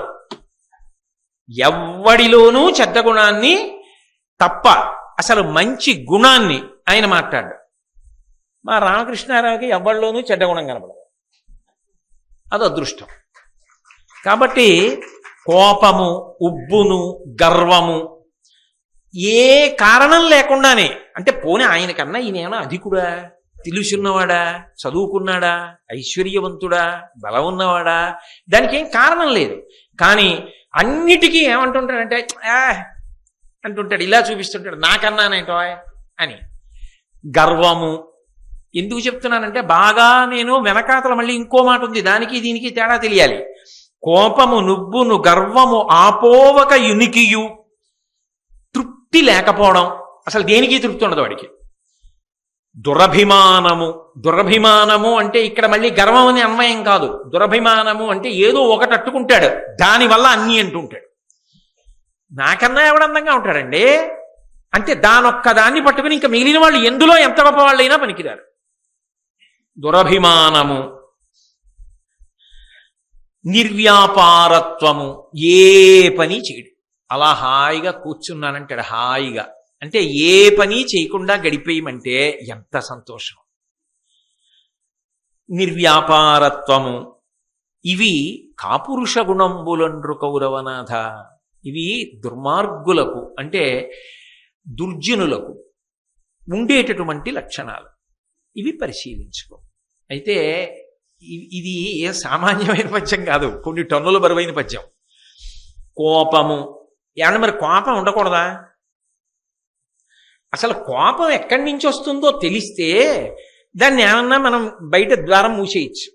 అది వచ్చేది ఎక్కడి నుంచి వస్తుంది? ఇక్కడే కూర్చుంటుంది, అవకాశం కోసం ఎదురు చూస్తుంటుంది. అవకాశం రాగానే పైకి వస్తుంది. వచ్చే ముందు నేను వచ్చేస్తున్నాను నేను చెప్పదు, నేను పట్టేసుకున్నాను నేను చెప్పదు, వచ్చేస్తుంది అంతే. కామక్రోధశ్చ లోభశ్చ దేహే తిష్టంతి తస్కరా జ్ఞానరత్నాపహారాయ తస్మాత్ జాగ్రత్త జాగ్రత్త. ఇక్కడే కూర్చుంటుంది. ఎప్పుడు వచ్చేస్తుందో తెలియదు. ఉన్మాది కింద ప్రవర్తిస్తాడు. ముందు వాక్కు భ్రంశం అయిపోతుంది, ఏం మాట్లాడుతున్నాడో తెలియదు. అందుకే కోపం వచ్చేసింది అనుకోండి, ఆయనకి కోపం వచ్చి ఎంత గొప్ప పని చేశాడండి అన్నవాడు ఎవడు ఉండడు లోకంలో.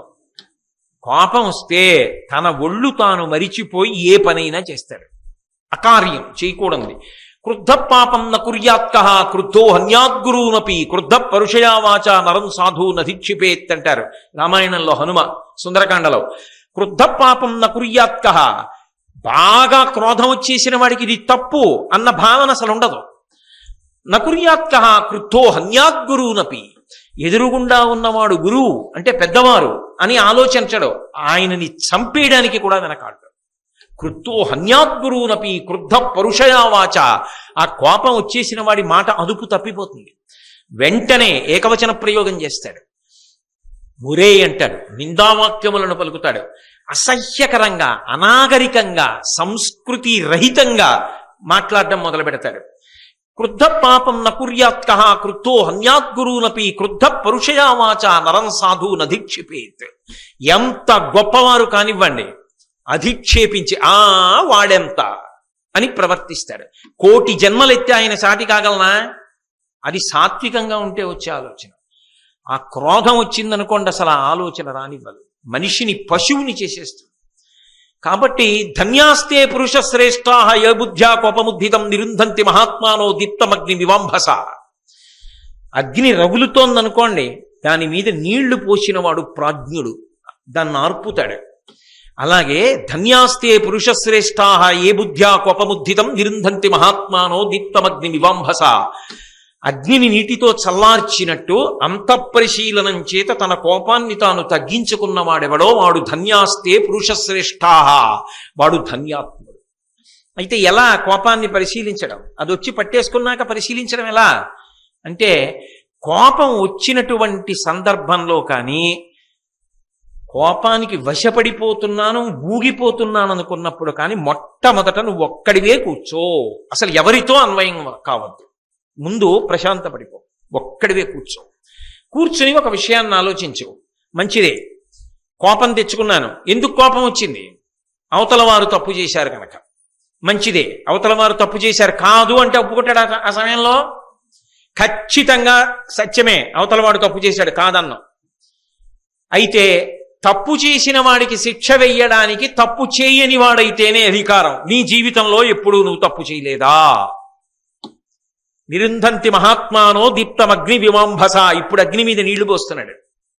నువ్వెప్పుడూ తప్పు చేయకపోతే అవతల వారికి శిక్ష వెయ్యి. ఇంగ్లీష్లో ఒక ప్రొవెర్బ్ ఉంది, polluted hands cannot touch the pure fountain of justice అని. నా చేతులే మలినంగా ఉంటే నేను పరిశుద్ధమైన న్యాయపాత్రను ఎలా ముట్టుకుంటాను? ముట్టుకోలేను, మలినమవుతుంది ఆ నీరు కూడా. అలాగే నేను ఏ తప్పు చేయని వాడనైతే వాడు తప్పు చేశాడని చెప్పాలి. నేను చేయలేదా? ఇవ్వాలంటే విదురునీతి చెప్తున్నా. ఏ తప్పు జీవితంలో చేయలేదా? పరమేశ్వరుడు యొక్క అనుగ్రహం చేత భయంకరమైన దోషాలు ఎప్పుడూ చెయ్యలేదు. కానీ సూర్యోదయం అయిపోయినా కూడా లేవకుండా నిద్రపోయిన రోజు లేదా? సూర్యాస్తమయం అవుతున్నా కూడా నిద్రపోకూడదని తెలిసి నిద్రపోయిన రోజులు లేవా? ఉన్నాయి. కొన్ని తప్పులు చేసిన ఉన్నాయి. కానీ భయంకరమైన దోషాలు మాత్రం పరమేశ్వరుడు అనుగ్రహం వల్ల నేను ఎన్నడూ చెయ్యకుండా నన్ను గట్టెక్కించాడు. ఇంతకాలం నా జీవితాన్ని గట్టెక్కించిన వాడు శేష జీవితాన్ని గట్టెక్కించడా? కాబట్టి నిరుంధంతి మహాత్మానో దీప్తమగ్ని వివాంభస. నువ్వు పరిశీలనం చేసుకో. కోపము వచ్చినప్పుడు అవతలవాడు తప్పు అంటున్నావు కదా, నువ్వు ఏ తప్పు చేయలేదా? మొదటి ప్రతిపాదన. అగ్ని కొంచెం తగ్గింది, చెంబుడు నీళ్లు పోసావు, ఇప్పుడు తగ్గింది కదా, కాస్త దగ్గరికి వెళ్ళచ్చు, భయం లేదు. ఇప్పుడు ఇంకో చెంబుతో నీళ్లు తీ. ఏమిటా రెండో చెంబుతో నీళ్లు? ఒకడు తప్పు చేశాడు, శిక్ష వేసి మార్చగలవా? 4 ఈడ్చి చెంప మీద కొట్టావు, మారతాడని నమ్మకం ఉందా? నన్ను కొడతాడా అని వాడి మరింత క్రౌర్యాన్ని పొందొచ్చు, చెప్పలేవు. కానీ ప్రేమ మాత్రం శాశ్వతమైనటువంటి పరిష్కారాన్ని తీసుకొచ్చి తీరుతుంది. ప్రేమ అంటే నేను సినిమాల ప్రేమ చెప్పట్లేదు, శాంతియుతమైన వాక్కు. నిజంగా అవతల వాళ్ళ అభ్యున్నతి గురించి, అయ్యో తప్పు చేశాడా, ఈయన ఈ తప్పు ఇక మళ్ళీ చెయ్యకుండా ఈయనని భగవంతుడు అనుగ్రహించుగాక, ఈయనకి సంస్కార బలమును పరదేవత ఇచ్చుగాక అని నేను త్రికరణ శుద్ధిగా భగవంతుణ్ణి ప్రార్థన చేశాననుకోండి, అది ప్రేమ. తప్పు చేసిన వాడి పట్ల కూడా ప్రేమతో ఉండి, నిజంగా అంత తప్పు చేసిన వాడు నీ దగ్గరికి వచ్చి నిలబడ్డాడు అనుకో, ఏ కారణానికైనా, నువ్వు అంత ప్రేమగా దేనికండే ఇలాంటి పనులు అని ప్రేమగా మాట్లాడితే వచ్చేటటువంటి పరిష్కారం ఏదున్నదో అది జీవితాల్ని ఒబ్బిడి చేస్తుందేమో. కానీ కోపము చేత చేసినటువంటి ప్రతీకారము శాశ్వత పరిష్కారము కాదు. అవతలవాడు బుద్ధి తెచ్చుకుని మారితే ఏమో నేను చెప్పలేను, కానీ అన్ని వేళలా పరిష్కారం అవుతుందని చెప్పడం కుదరదు. అహంకారము దాన్ని మరింత పతనం అవడానికి కారణం చెయ్యొచ్చు. ప్రేమ చేసినది కోపము చెయ్యదు. ఎందుకు ఈ కోపం నాకు? కాబట్టి నేను కోపం వదిలి ప్రేమను ఆశ్రయిస్తాను అన్నారనుకోండి, ఉత్తర క్షణంలో ఆ కోపం తగ్గుతుంది. అందుకే ప్రేమ భావన పొందాలి వెంటనే. మీకు ఒక ఉదాహరణకి చెప్తున్నాను ఇస్మండి. ఏదో నా భార్య మీద నాకు కోపం వచ్చింది అనుకో, ఏదో చిన్న దోషం చేసింది, నాకు కోపం వచ్చింది. కోపం రాగానే ఏమనిపిస్తుంది? అప్పుడు తన యందు లేని దోషములు కూడా ఉన్నట్టుగా నాకు కనిపిస్తుంది, ఇలాగే చేస్తుంది.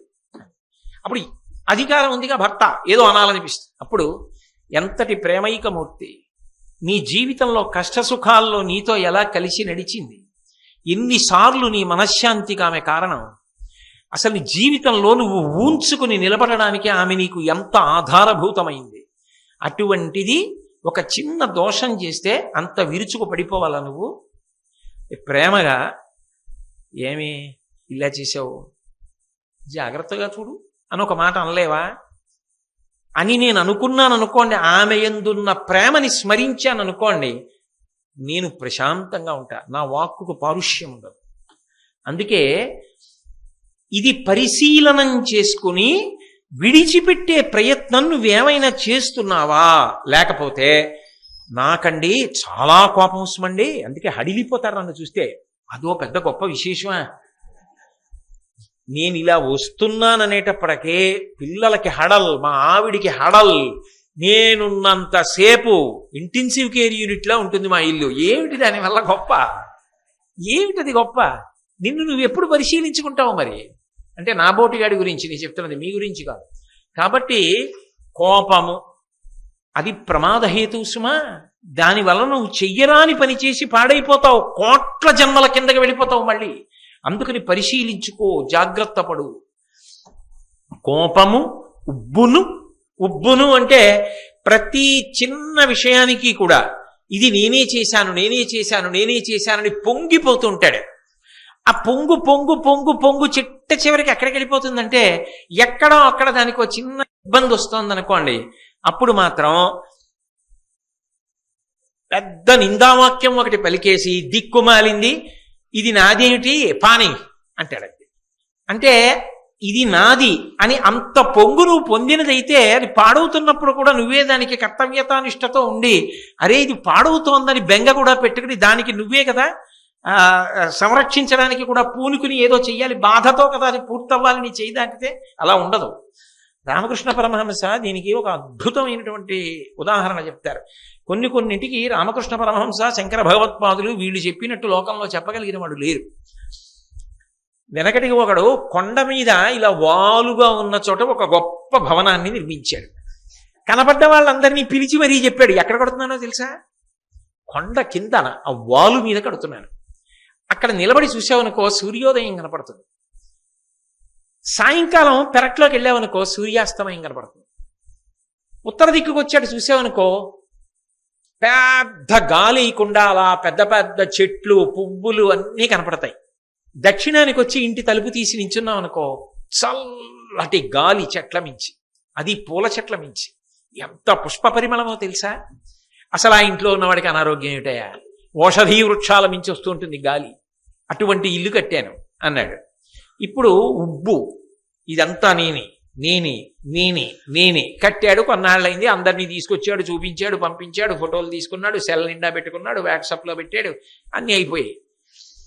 ఓ రోజు పెద్ద గాలి బయలుదేరింది. మరి కొండ మీద గాలి అంటే ఊళ్ళో గాలి కన్నా ఎక్కువ ఉండదు కాబట్టి మెల్లిగా గాలికి ఒక్కొక్కటి పడిపోవడం మొదలెట్టింది. ఇప్పుడు ఈ ఉబ్బెంత ఉంటుందో ఆ ఉబ్బంత ఉన్న చోట ఏమవుతుందంటే పడిపోవడం కూడా అంత తీవ్రంగానే ఉంటుంది. మీరు ఒకటి ఆలోచించండి, ఒక బుడగ ఉందనుకోండి, మీరు గాలి ఊతున్నారు కూడా ఉబ్బుతూ ఉంటుంది.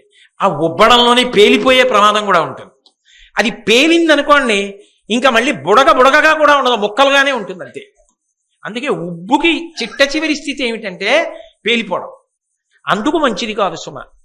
ఉబ్బి అలాగే ఉంటే వచ్చిన నష్టం లేదు, పోనీ మెల్లిగా ఏదో తగ్గించచ్చు. ఉబ్బింది పేలుతుంది, అది ప్రమాదం. ఇప్పుడు ఇల్లు కట్టాడు కదా, పెద్ద గాలి వచ్చింది, ఎలా?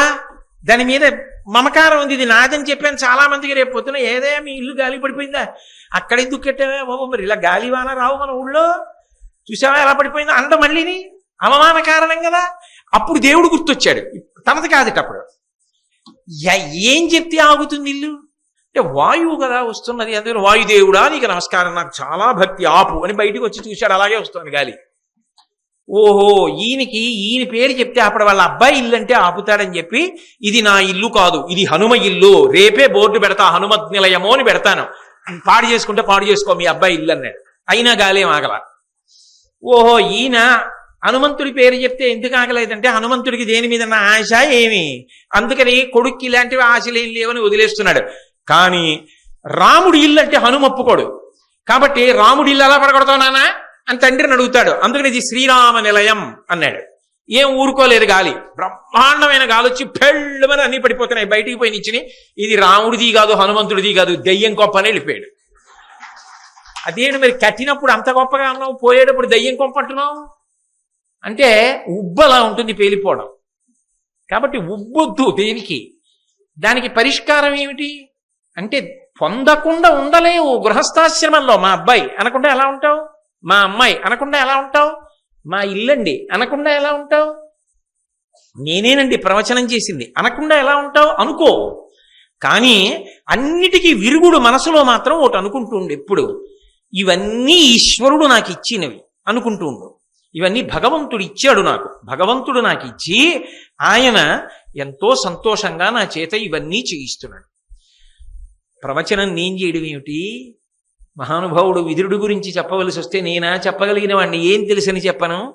ఆ విదురుడు అనుగ్రహించి చెప్పించాడు నా చేత. పగలంతా వర్షం, సాయంకాలం పిచ్చి పిల్లలందరూ వింటారని ఆగిపోవడం ఏమిటి? అది భగవద్ అనుగ్రహం అని అనుకున్నాను అనుకోండి.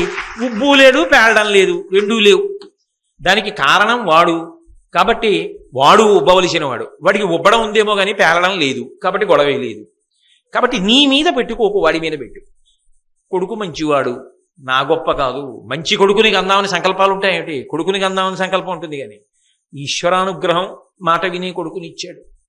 ఈశ్వరానుగ్రహం స్వగృహేని సంకల్పం చెప్పుకొని ఏ చిన్న ఇల్లు, ఓ చిన్న ఇల్లుంది కాకినాడలో, ఈశ్వరానుగ్రహం, ఒకళ్ళ దగ్గర చేయి చాపన అవసరం లేకుండా హాయిగా న్యాయంగా సంపాదించుకు తినడానికి భగవంతుడు ఉద్యోగం ఇచ్చాడు. ఈశ్వరానుగ్రహం, అనుకూలవతినైన భార్యనిచ్చాడు. నీకున్న వాటి గురించి నువ్వు సంతోషించవు, కానీ అది ఈశ్వరానుగ్రహం అంటూ. అప్పుడు నువ్వు పేలిపోవడానికి, పొంగిపోవడానికి కారణాలు ఉండవు. ఉబ్బుని పరిశీలించడానికి అది కారణం అవ్వాలి. కానీ చేయకూడని పనులన్నీ చేసేసి ఇవి చేయడానికి ఈశ్వరుడే నాకు అవకాశం ఇచ్చాడని మాత్రం అనకూడదు. అలా అన్వయం చేయడాన్ని శాస్త్రం అంగీకరించారు. కాబట్టి ఈ ఉబ్బుని పరిశీలించుకోవడం వచ్చిందనుకోండి, అఘటనాఘటన కార్యములు కూడా అవుతాయి. ఎందుకంటే ఉబ్బు లేకపోవడమే ఈశ్వరానుగ్రహానికి కారణం. నీకు ఒకప్పుడు సంతోషించే కారణాలు ఉన్నాయి కానీ దుఃఖపడడానికి కారణాలు లేవు. అప్పుడు నువ్వేమన్నావు? ఇది నాది కాదు, నీ వల్ల అన్నావు. అదే ఈశ్వరుడు సంతోషించడానికి కారణం. కష్టం వచ్చినప్పుడల్లా గుర్తొచ్చి సుఖంగా ఉన్నప్పుడు మాత్రం ఎప్పుడూ గుర్తురాననుకోండి, చిరాకేస్తుందా వేయదా? మరి అటువంటప్పుడు భగవంతుని యొక్క ప్రీతికి కారణం కూడా ఏమిటి అంటే సుఖదుఖముల యందు ఒక రకమైన భావన, రెండిటి యందు ఆయనే గుర్తు రావడం. అప్పుడు ఉబ్బడానికి ఉండదు, పేలిపోవడానికి ఉండదు. నేను మీకు దానికి విరుగుడుగా ఉదాహరణ చూపించాలి అంటే రామకృష్ణ పరమహంసే ఒకప్పుడు ఒక మాట చెప్తారు. ఒక వ్యక్తికి కొడుకున్నాడు, ఒక్కడే కొడుకు. ఆ ఒక్క కొడుక్కి తీవ్రమైన అనారోగ్యం చేసింది. వైద్యుడిని పిలిచి అడిగాడు, అయ్యా ఇంత అనారోగ్యం చేసింది, నా కొడుకు బ్రతుకుతాడా అని అడిగాడు. నీ కొడుకు బ్రతకడం కష్టం, ఈ అనారోగ్యము చేత వెళ్ళిపోతాడు, కానీ ఒక్కటి చేస్తే మాత్రం దక్కుతాడు. మనిషి యొక్క పుర్రెలో అంటే ఎప్పుడో సహజంగా చచ్చిపోయిన వాడిని కాల్ చేసిన తర్వాత మిగిలిపోయిన పుర్రె అని నా ఉద్దేశం. ఆ పుర్రె చేత్తో పట్టుకుంటే స్వాతి చినుకు అందులో పడాలి. పుర్రెలో స్వాతి చినుకు ఎక్కడ పడుతుందని పరిగెడతావు? స్వాతి చినుకు పుర్రెలో పడాలి. అందులో కొద్దిగా స్వాతి చినుకులు పడి నీరు పడిన తర్వాత ఒక భయంకరమైన త్రాచుపాం విషం 2-3 చుక్కలు అందులో పడాలి. ఈ నీళ్లు పుర్రెలో కలిపినవి పట్టుకొచ్చి నీ కొడుక్కి రేపటి లోపల పడితే బతుకుతాడు. ఆయనకి కొడుకునిచ్చినప్పుడు భగవంతుడే అన్నాడు, కష్టం వచ్చినప్పుడు భగవంతుడే, ఇప్పుడు ఆయనే కాపాడాలి నన్ను అన్నాడు. ఆయనకి ఉబ్బు లేదు, పేరడం లేదు. ఒకవేళ ఇవ్వలేదు అనుకోండి, ఇచ్చింది బొమ్మన ఆయన పట్టుకుపోయాడు అంటాడు. కాబట్టి ఇప్పుడు ప్రయత్నం నాది, ఫలితం ఈశ్వరుడు ఇవ్వవలసింది. ఏదో వెళ్ళాడు, ఊరికి దూరంగా పోతే అనుకోకుండా ఓ చెట్టు కింద ఓ పుర్రి కనపడింది. ఆ పుర్రిలో చేత్తో పట్టుకున్నాడు. ఇదేమిట్రా ఆశ్చర్యం, పుర్రి కనపడింది, ఇవాళ స్వాతి నక్షత్రం, చినుకులు పడతాయన్నారని. స్వాతి నక్షత్రంలో చినుకులు పడ్డాయి. పుర్రెలో 3-4 చినుకులు పడి నీరు ఒక్క చుక్క చేరింది. అలాగా ఓ చెంచాడు నీరు వచ్చింది. ఎంత ఆశ్చర్యం, ఈశ్వరానుగ్రహం అని చూస్తున్నాడు. ఈలోగా ఆ పక్కన చెట్టు తొర్రలో పడుకునుంది ఒక త్రాచుపం. దూరంగా ఒక కప్ప కనపడింది. దాన్ని పట్టుకుందామని చెప్పి త్రాచుపం పడగ విప్పింది. ఆ కప్ప, ఆ వ్యక్తి ఇలా పట్టుకుని ఉన్నాడు కదా పుర్రే, ఆ కప్ప పాము కొడుతుందేమోనని దూకడం కోసం ఈ చేతి మించి దూకింది. ఈ దూకడంలో పాము కూడా కప్పని పట్టుకుందామని ఒక్కసారి ఎగిరి పుర్రె మించి కప్ప కోసం దూకింది. ఆ దూకడంలో కప్పని పట్టుకుంటాననుకుంటూ దూకుతోంది కాబట్టి దాని యొక్క కోరలలోంచి 2-3 విషపు చుక్కలు పుర్రెలో పడ్డాయి. పాము కప్ప వేపకబడి పట్టుకుని వెళ్ళిపోయింది. ఈయనకి కపాలమునందు స్వాతి చినుకులతో కూడినటువంటి నాగుపాము యొక్క విషం, త్రాచుపాము విషం దొరికిందా లేదా? పరిగెత్తుకుంటూ ఇంటికి వచ్చాడు. ఎలా దొరికిందిరా అని వైద్యుడు 3 చుక్కలు పిల్లాడికి వేశాడు. లేచి కొడుకు కూర్చున్నాడు. ఇప్పుడు ఉబ్బు లేని చోట పగలిపోవడం కూడా లేదు. రెండిటి యందు ఈశ్వరానుగ్రహమే నిలబడింది. ఇది జీవితంలో అలవాటు కాకపోతే అన్నిటికీ కర్తృత్వం నీ మీద పెట్టేసుకుని పొంగిపోతే పేలిపోవడం కూడా నీదే అయిపోతుంది. అలా వద్దు సుమా. అది కాపురుష గుణంబులండ్రు, వాడు శాశ్వత కీర్తిని సంపాదించలేదు. కాబట్టి ఆ ఉబ్బిపోవడం అన్న లక్షణాన్ని పక్కన పెట్టి అప్పుడే వినయం నిలబడుతుంది. లేకపోతే అయిన దానికి కాని దానికి నేనే కారణం అంటుంటే అది అహంకారానికి కారణం అయిపోతుంది. వాడిని ఎవరు పట్టుకోలేరు. ఇంకా దానివల్ల అందరికీ దూరం అవుతాడు. కాబట్టి కోపము, ఉబ్బును, గర్వము అంటే నేను మీతో మనవి చేశాను కదా, దానికి ఏ కారణం ఉండదు. నేను దానికి ఉదాహరణలు ఎందుకంటే చెప్పడం, దుర్యోధనుడిని మీరు చూడలా, సమసమాజంలో మీకు కనపట్టాలా? కొంతమంది ఉంటారు, అధికారిని ఏకవచన ప్రయోగం చేస్తాడు, ప్రభుత్వాన్ని నడిపే వ్యక్తిని ఏకవచన ప్రయోగం చేస్తాడు, మహాత్ముణ్ణి ఏకవచన ప్రయోగం చేస్తాడు, తండ్రిని ఏకవచన ప్రయోగం చేస్తాడు, పెద్దన్న గారిని ఏకవచన ప్రయోగం చేస్తాడు. ఒక్క తన గురించి చెప్పుకునేటప్పుడు మాత్రం బహువచనం మేము అంటాడు. ఏదో పెద్ద చక్రవర్తి లాగా నేనండం మేము అంటాడు. మీరు ఎవరి గురించి మాట్లాడండి, వాడా అంటాడంతే. అంటే అతను ఎందుకు అలా గర్వం అంటే దానికి ఏం కారణం ఉండదు. ఆయన ఇండిలో గొప్పవాడు కాబట్టి ఆయనకి ఇంత గర్వం అంటే అని చెప్పడానికి ఏం ఉండదు.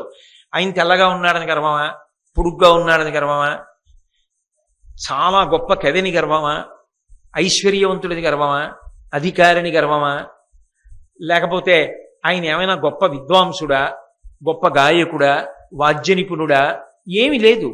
కానీ మరి ఎందుకు అలా ప్రవర్తిస్తాడు అంటే అంతే, ఆయన దృష్టిలో ఎవరు గొప్పవాళ్ళు కాదు, ఆయనే గొప్పవాడు. కానీ మహాత్ముల దృష్టిలో గొప్పదేమిటో తెలుసా? సమస్త సృష్టి. అసలు రామచంద్రమూర్తి రామాయణం మీరు చదవండి, 24,000 శ్లోకాలలో రాముడు ఏ ఒక్కడిని ఉద్దేశించి కూడా వీడు పనికి మాలిన వాడన్న మాట అనడు. అలా అంటే ఈశ్వర సృష్టి పనికి మాలింది అవుతుంది. ఓ పనికి మాలిన వాడిని ఈశ్వరుడు సృష్టించాడు. ఇప్పుడు ఆయన ఓ పనికి మాలినవాడు.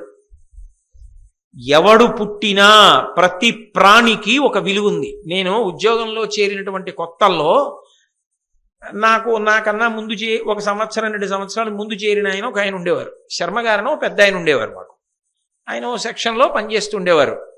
ఆ సెక్షన్కి ఆయన పెద్దవారు, కానీ అందరికీ చాలా గౌరవం శర్మ గారంటే.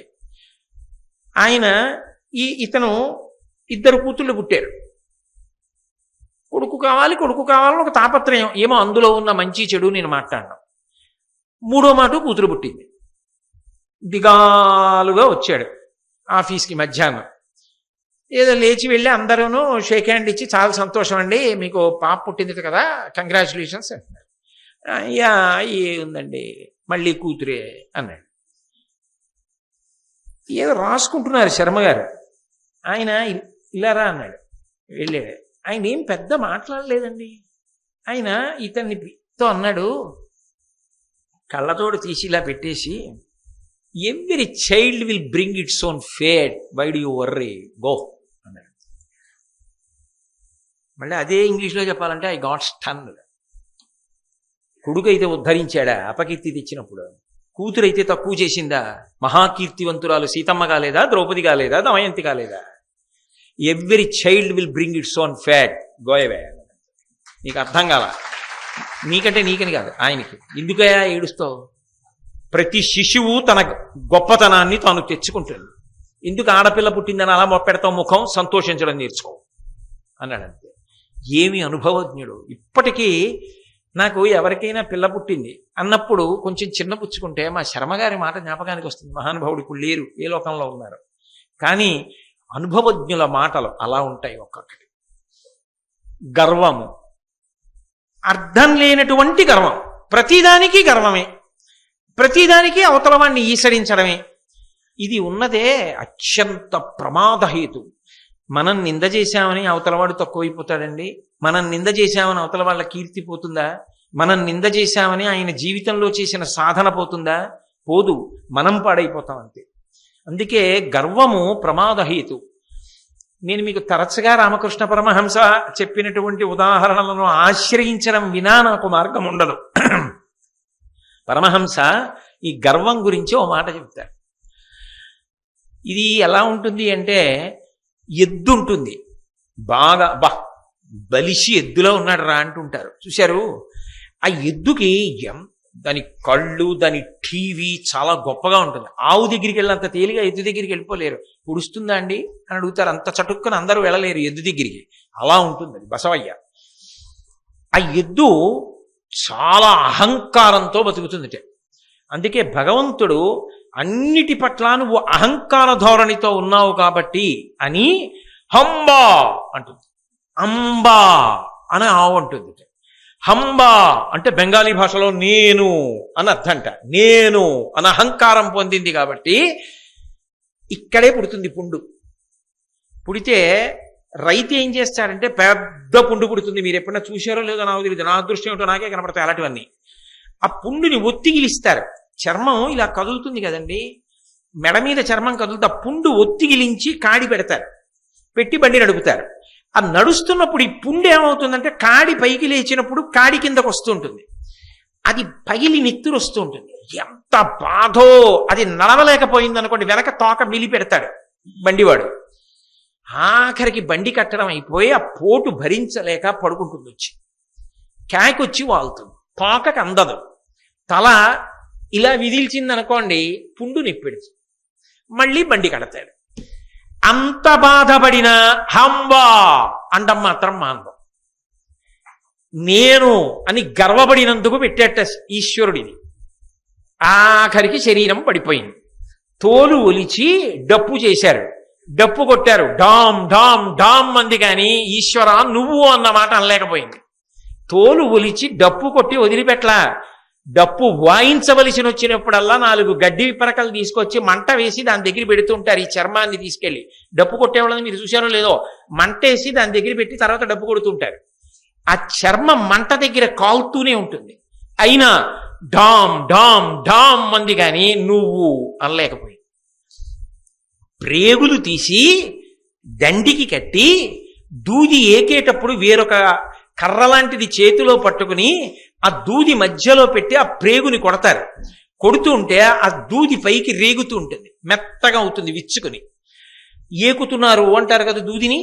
ఆ ప్రక్రియ ఎందు ఏమవుతుందంటే ఆ ప్రేగు తూహు తూహు తూహు అంటుంది, అంటే నువ్వు నువ్వు నువ్వు అంటుంది. అప్పుడు ఎద్దు యొక్క జీవుడు మోక్షాన్ని పొందాడు. అంబా నేను నేను అన్నందుకు మెడ మీద పుండు, తోలు ఒలిచి డప్పు, కాళ్ళ కింద చెప్పు, అప్పుడు కూడా కిర్రు కిర్రు కిర్రు అంది, కానీ తూహు తూహు అనలేకపోయింది. ప్రేగుని కొట్టినప్పుడు తూహు అంది. అప్పుడు తరించిందయా జీవుడు. ఎందుకు నేను నేను అని ఇలా చూపిస్తావు 10 మాటలు? ఇలా చూపించిన ఈ శరీరం 7 ధాతువులతో ఒకనాడు అమ్మ కడుపులో పడుకుంది చీకట్లో. బయటికి వచ్చిన తరువాత అన్నం తిని బయటికి వచ్చింది. అమ్మ పాలు పట్టింది కాబట్టి అమ్మదా? నాన్నగారి తేజస్సు వల్ల వచ్చింది కాబట్టి నాన్నగారిదా? బయట అన్నం తింటే నువ్వు బ్రతికావు కాబట్టి అన్నాన్ని సంపాదించి తెచ్చినటువంటి అన్నగారు మొదలైన వాళ్ళు ఉన్నారు, వాళ్ళదా? పెద్దవాడు అయిన తర్వాత ఉద్యోగం చేస్తే 4 రూపాయలు వస్తే తిన్నావు, ఆ ఉద్యోగం ఇచ్చి డబ్బిచ్చినటువంటి ప్రభుత్వానిదా ఈ శరీరం? చిట్ట చివర ముసలివాడి అయిపోతే పోషించినటువంటి కొడుకుదా? ఆఖరణ ఊపిరాగిపోయిన తర్వాత కట్టెల్లో పెట్టి కాల్చేసినప్పుడు వెంట్రుకలు గాలికి ఊడిపోయి దూరంగా ఎగిరి చెట్టును పట్టుకుంటే వెంట్రుకలకు ఆశ్రయం ఇచ్చాయి కాబట్టి చెట్టుదా? నెత్తురు ముద్దల ముద్దలుగా జారి భూమి మీద పడిపోతే భూమి పీల్చేసింది కాబట్టి భూమిదా? అస్థికల ఆఖరికి మిగిలిపోతే తెచ్చి కుండలో పెట్టి కొడుకు తీసుకెళ్లి గంగలో కలిపాడు కాబట్టి గంగదా? ఎవరిది శరీరం అని? దేనికోసం ఇన్ని మాటలు ఇలా అంటావు? అనకు. వాడు వాడిది వాడు వాడిది అను, నేను నాది వదిలిపెట్టడం నేర్చుకో, ప్రయత్నం చేయి, లేని నాడు పాడైపోతావు. దానితోనే బ్రతికేయడం మంచిది కాదు సుమా. ఎప్పుడు చెప్పిన మాట విదురుడిది. ఎవరికి చెప్పినది? సమస్త మానవాళికి సాధన కొరకు నేర్పుతున్నాడు. దీన్ని పరిశీలించడం చేత కాకపోతే అయిందానికి కాందానికి ఇలాగే అండం నేర్చుకుంటే ఆ జీవితానికి అభ్యున్నతి లేదు సుమా. కాబట్టి కోపము, ఉబ్బును, గర్వము, ఆపోవక యునికియును అంటే తృప్తి లేకపోవడం. శంకర భగవత్పాదులు భజగోవిందం చేస్తూ అంటారు, మూఢజహీహి ధనాగమ తృష్ణ కురు సద్బుద్ధిం మనసి వితృష్ణ ఎల్లభసే నిజ కర్మోపాత్తం వితంతేన వినోదయ చిత్తం అంటారు. తృప్తి బయటి పదార్థముల చేత వచ్చేది కాదు. మీరొక్కటి బాగా గుర్తుపెట్టుకోండి, డబ్బు తృప్తి రెండూ ఒకదాని మీద ఒకటి ఆధారపడినది నిజమైతే ఎంత డబ్బు ఉంటే తృప్తిగా ఉంటాడన్నది నాకు చెప్పండి. అంత సంపాదించి వదిలేయచ్చు. అలా ఉండదు. డబ్బు తృప్తి మంట నెయ్యి. మంటలో నెయ్యి పోశారనుకోండి, పలసగా నీళ్ళలా ఉందని ఆరుతుందా? భగ్గున పైకి లేస్తుంది. ఇవాళ 1,00,000 రూపాయలు ఉన్నాయి, దానికి తగ్గ కోరిక తీర్చుకుంటాం. ఇంకొక 10 లక్షలు ఉంటే బాగుండు, ఇది కూడా చేద్దాను. ఆ 10 లక్షల కోసం పరిగెత్తావు, కాలం అయిపోతోంది, ధర్మం తప్పిపోయావు, మనిషిలా లేవు. తృణావర్తోపాఖ్యానం భాగవతంలో అదే. గడ్డి పరకవైపోయావు, ఆశ తిప్పేస్తోంది, సుడిగాలిలా తిరుగుతున్నావు, కళ్ళు కనపట్టల్లా దుమ్ము పడిపోయింది, పరిగెడుతున్నావు, తెస్తున్నావు, మళ్ళీ ఇంకో కోరిక పుడుతోంది, మళ్ళీ పరిగెడుతున్నావు, మళ్ళీ తెస్తున్నావు, మళ్ళీ తీర్చుకుంటున్నావు, మళ్ళీ పరిగెడుతున్నావు. ఏది తృప్తి జీవితంలో? ఎంత సంపాదిస్తే తృప్తి? నేను సంపాదించగలిగినంత నా కొరకు, నా కొడుకు కొరకు, మనవల కొరకు, మునిమనవల కొరకు, ఇనుమనవల కొరకు, అంతేముందండి దానికి. అంటే వాళ్ళెవరేం చేయక్కర్లేదా? ఇదంతా తింటూ కూర్చోడమేనా? దానికి అర్థం ఉండక్కర్లేదా? ఒక కుక్క దాని పిల్ల తనంత తాను ఆహారం సంపాదించే వరకు పెంచుతోంది. ఒక పక్షి దాని పిల్ల అది ఆహారం సంపాదించుకునే వరకు పెంచుతోంది. నువ్వెందుకు నీ జీవితాన్ని పాడు చేసుకు అంత సంపాదిస్తావు? ఆ సంపాదన కోసం తిరగడం సమయాన్ని పాడు చేసేస్తున్నావా? చెయ్యి, వద్దని ఎవ్వరూ చెప్పలేదు. డబ్బు సంపాదించవద్దని ఏ శాస్త్రము చెప్పలా. కానీ తృష్ణ వద్దు. అమితముగా అపారమైన ఆశతో డబ్బు వెంట పరుగులు తీసి జీవితాన్ని పాడు చేసుకోవద్దు. అది తిరగబడి కాటు వేసిన నాడు మాత్రం మిగిలిపోయేది అపకీర్తి ఒక్కటే తప్ప అది నీకు సుఖంగా నిద్రపట్టనివ్వదు, ప్రశాంతంగా ఉండనివ్వదు. అన్నిటికన్నా పెద్ద ప్రమాదం ఎక్కడొస్తుందో తెలుసా? అన్యాయంగా సంపాదించి తీసుకుని వచ్చిన డబ్బు ఇంట్లో ఉండగా ఏ చిన్న ఇబ్బంది రానివ్వండి భయమే. ఇది చేశాను కదా, కట్టి కుడుపుతోందా, కొడుక్కి జ్వరం వచ్చిందనుకోండి భయమే. అయ్యో బాబోయ్, ఇలా సంపాదించి తెచ్చాను కదా, ఇది ఏదో పెద్ద అనారోగ్యం అయిపోయి చాలా డబ్బు ఖర్చు అయిపోదు కదా, తెచ్చిన డబ్బు ఒంటికి వచ్చిందనుకోండి భయమే. ఏమో ఇలా తెచ్చా కదా. న్యాయంగా తెచ్చారనుకోండి హాయ్, పరమేశ్వర అనుగ్రహం. నేనేం నీతి తప్పానా ఏమి, ధర్మం తప్పానా ఏమి, సర్వేశ్వరుడు లేడు నన్ను కాపాడడానికి, తల కింద చెయ్యి పట్టుకుని నిద్రపోతావు. ధృతరాష్ట్ర మహారాజా, అందుకు నీకు నిద్ర పట్టదు. కాబట్టి తృప్తి అన్నది ఉండాలి. కొన్నిటి యందు తృప్తి ఉండడానికి వీల్లేదు. జీవితంలో ఆఖరి ఊరి వరకు తృప్తి ఉండకూడదు. కొన్ని ఏవి? విద్యయందు వాంఛా పరివృద్ధియును ప్రకృతి సిద్ధగుణంబులు సజ్జనాళికిన్. ఎన్ని చదువుకున్నా, ఎంత సేవ చేసినా, ఎంత భక్తితో బ్రతికినా ఇంకా నేను ఏదో చెయ్యాలన్న తపనతో వెళ్ళిపోవాలి. అబ్దుల్ కలాం గారు బ్రతికున్నంత కాలం పాఠాలు చెప్పి చిట్ట చివరి రోజున కూడా పిల్లల్ని ఉద్దేశించి మాట్లాడుతూ జారి కింద పడిపోయారు. ఆఖరి ఊపిరి వరకు సమాజ సేవే. మీరు ఇవాళ పత్రికలో చదివి ఉంటారు, రిజర్వ్ బ్యాంకు గవర్నర్గా అంత ప్రఖ్యాతి సంపాదించినటువంటి రాజన్ గారు అక్కర్లేదు, నేను హాయిగా వెళ్ళి అధ్యాపక వృత్తిలో మళ్ళీ పాఠాలు చెప్పుకుంటానని వెళ్ళిపోతున్నాడు. అంత కీర్తిని సంపాదించుకున్న వ్యక్తి అంతర్జాతీయంగా. నీ జీవితంలో డబ్బు సంపాదనకి ఒక వృత్తి అయితే నీ ఆత్మసంతృప్తి కొరకు నీ జీవన విధానం ఉండాలి తప్ప ఆత్మసంతృప్తి కొరకు జీవన విధానము లేకుండా కేవలము తృష్ణతో పరిగెత్తడానికి మాత్రమే నీ వృత్తి పనికొస్తే నీ జీవితం కల్మషభూయిష్టం అయిపోతోంది. నీకు నువ్వు ద్రోహం చేసుకుంటున్నావు. ఉద్ధరేణ ఆత్మానాత్మానం. నిన్ను నువ్వు ఉద్ధరించుకోవాలి తప్ప నిన్ను ఇంకొకరు ఉద్ధరించలేరు. నీకు ఆకలిస్తే నువ్వు తినాలి, నీ పక్క వాళ్ళు తింటే ఆకలి తీరు. కాబట్టి నిర్మోహమాటంగా చెప్తున్నాడు, తృప్తి అన్నది మనిషి పొందాలి. అందుకు శంకరాచార్యులు వారు అంటారు, ఆ తృప్తి మనసులో ఉన్నదనుకోండి, అప్పుడు మనిషి ఏమంటాడంటే కౌపీనవంత కలు భాగ్యవంత. గోచి పెట్టుకున్నవాడు పరమ సంతోషంతో ఉన్నాడు. భగవాన్ రమణులు ఓ తువ్వాలు వాడుకుంటూ ఉండేవారు ఒళ్ళు తుడుచుకోవడానికి. అది తీసుకెళ్లి ఎవరు, అది తెల్లవారుజామున 3 గంటలకి లేచేవారు. స్నానం చేసి ఆరేసుకుని ఆరిపోయిన తర్వాత దాన్ని తీసుకెళ్లి చిన్న మడతట్టేసుకుని చెట్టు తొర్రలో పెట్టేవారు. కొంతమందికి ఉత్సాహం ఎక్కువ ఉంటుంది. ఆయన చెప్పింది విందామన్న దానికన్నా ఆయన వ్యక్తిగత జీవితం మీద బాగా పరిశీలన చేయాలని సంతోషంగా ఉంటుంది. ఆయన ఇంట్లో ఏం చేస్తుంటారండి, ఎన్ని పుస్తకాలు ఉంటాయండి, ఎంతసేపు చదువుతారండి, ఎందుకు అవి నీకు చెప్పి విను నచ్చితే కదా.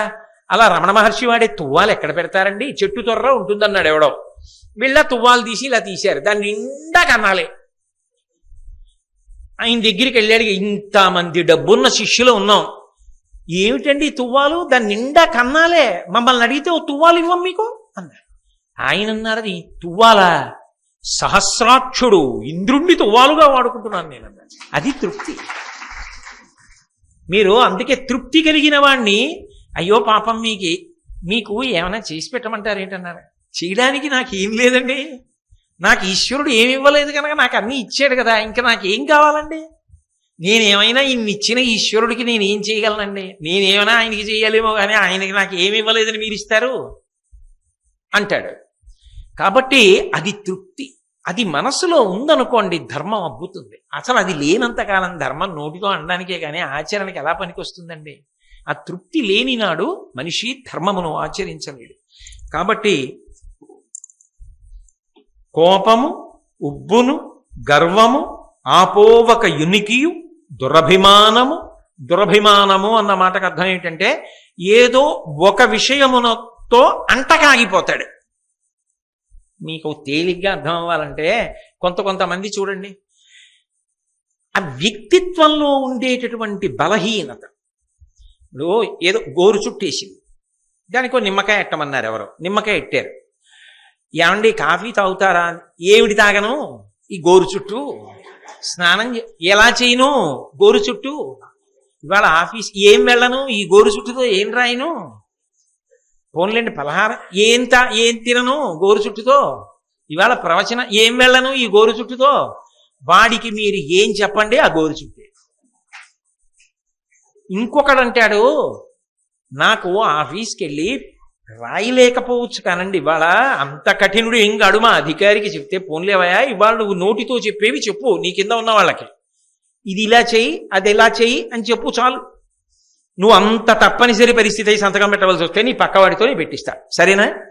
కూర్చొని చెయ్యి, వాడికి చెప్పి చేయించు చాలు. అలా కుర్చీలో అలా కూర్చోవడంలో, నాకు అక్కడికి వెళ్ళి కూర్చోవడంలో, ఓ మంచి మాటలు చెప్తూ ఉండడంలో నేను నా నిప్పి మరిచిపోతాను అన్నాడు అనుకోండి ఆ వ్యక్తిత్వం మీరు. ఓ గోరు చుట్టుకి ప్రపంచమంతా గోరు చుట్టే ఒకటికి. అలా వాడికి ఏదో ఒకటి ఉంటుంది, దానితో అంట కాగుతాడు. ఎంత అంట కాగుతాడంటే వాడిని మీరు ఎట్నుంచి ఎటు తీసుకురండి మళ్ళీ వాడు అదే చెప్తాడు. వాడికి ఏదో మనసులో ఉంటుంది, నేను చాలా తెల్లగా ఉంటాను, చాలా అందంగా ఉంటానని ఒక అభిప్రాయం ఉంది వాడికి. వాడిని మీరు ప్రవచనానికి తీసుకెళ్ళండి.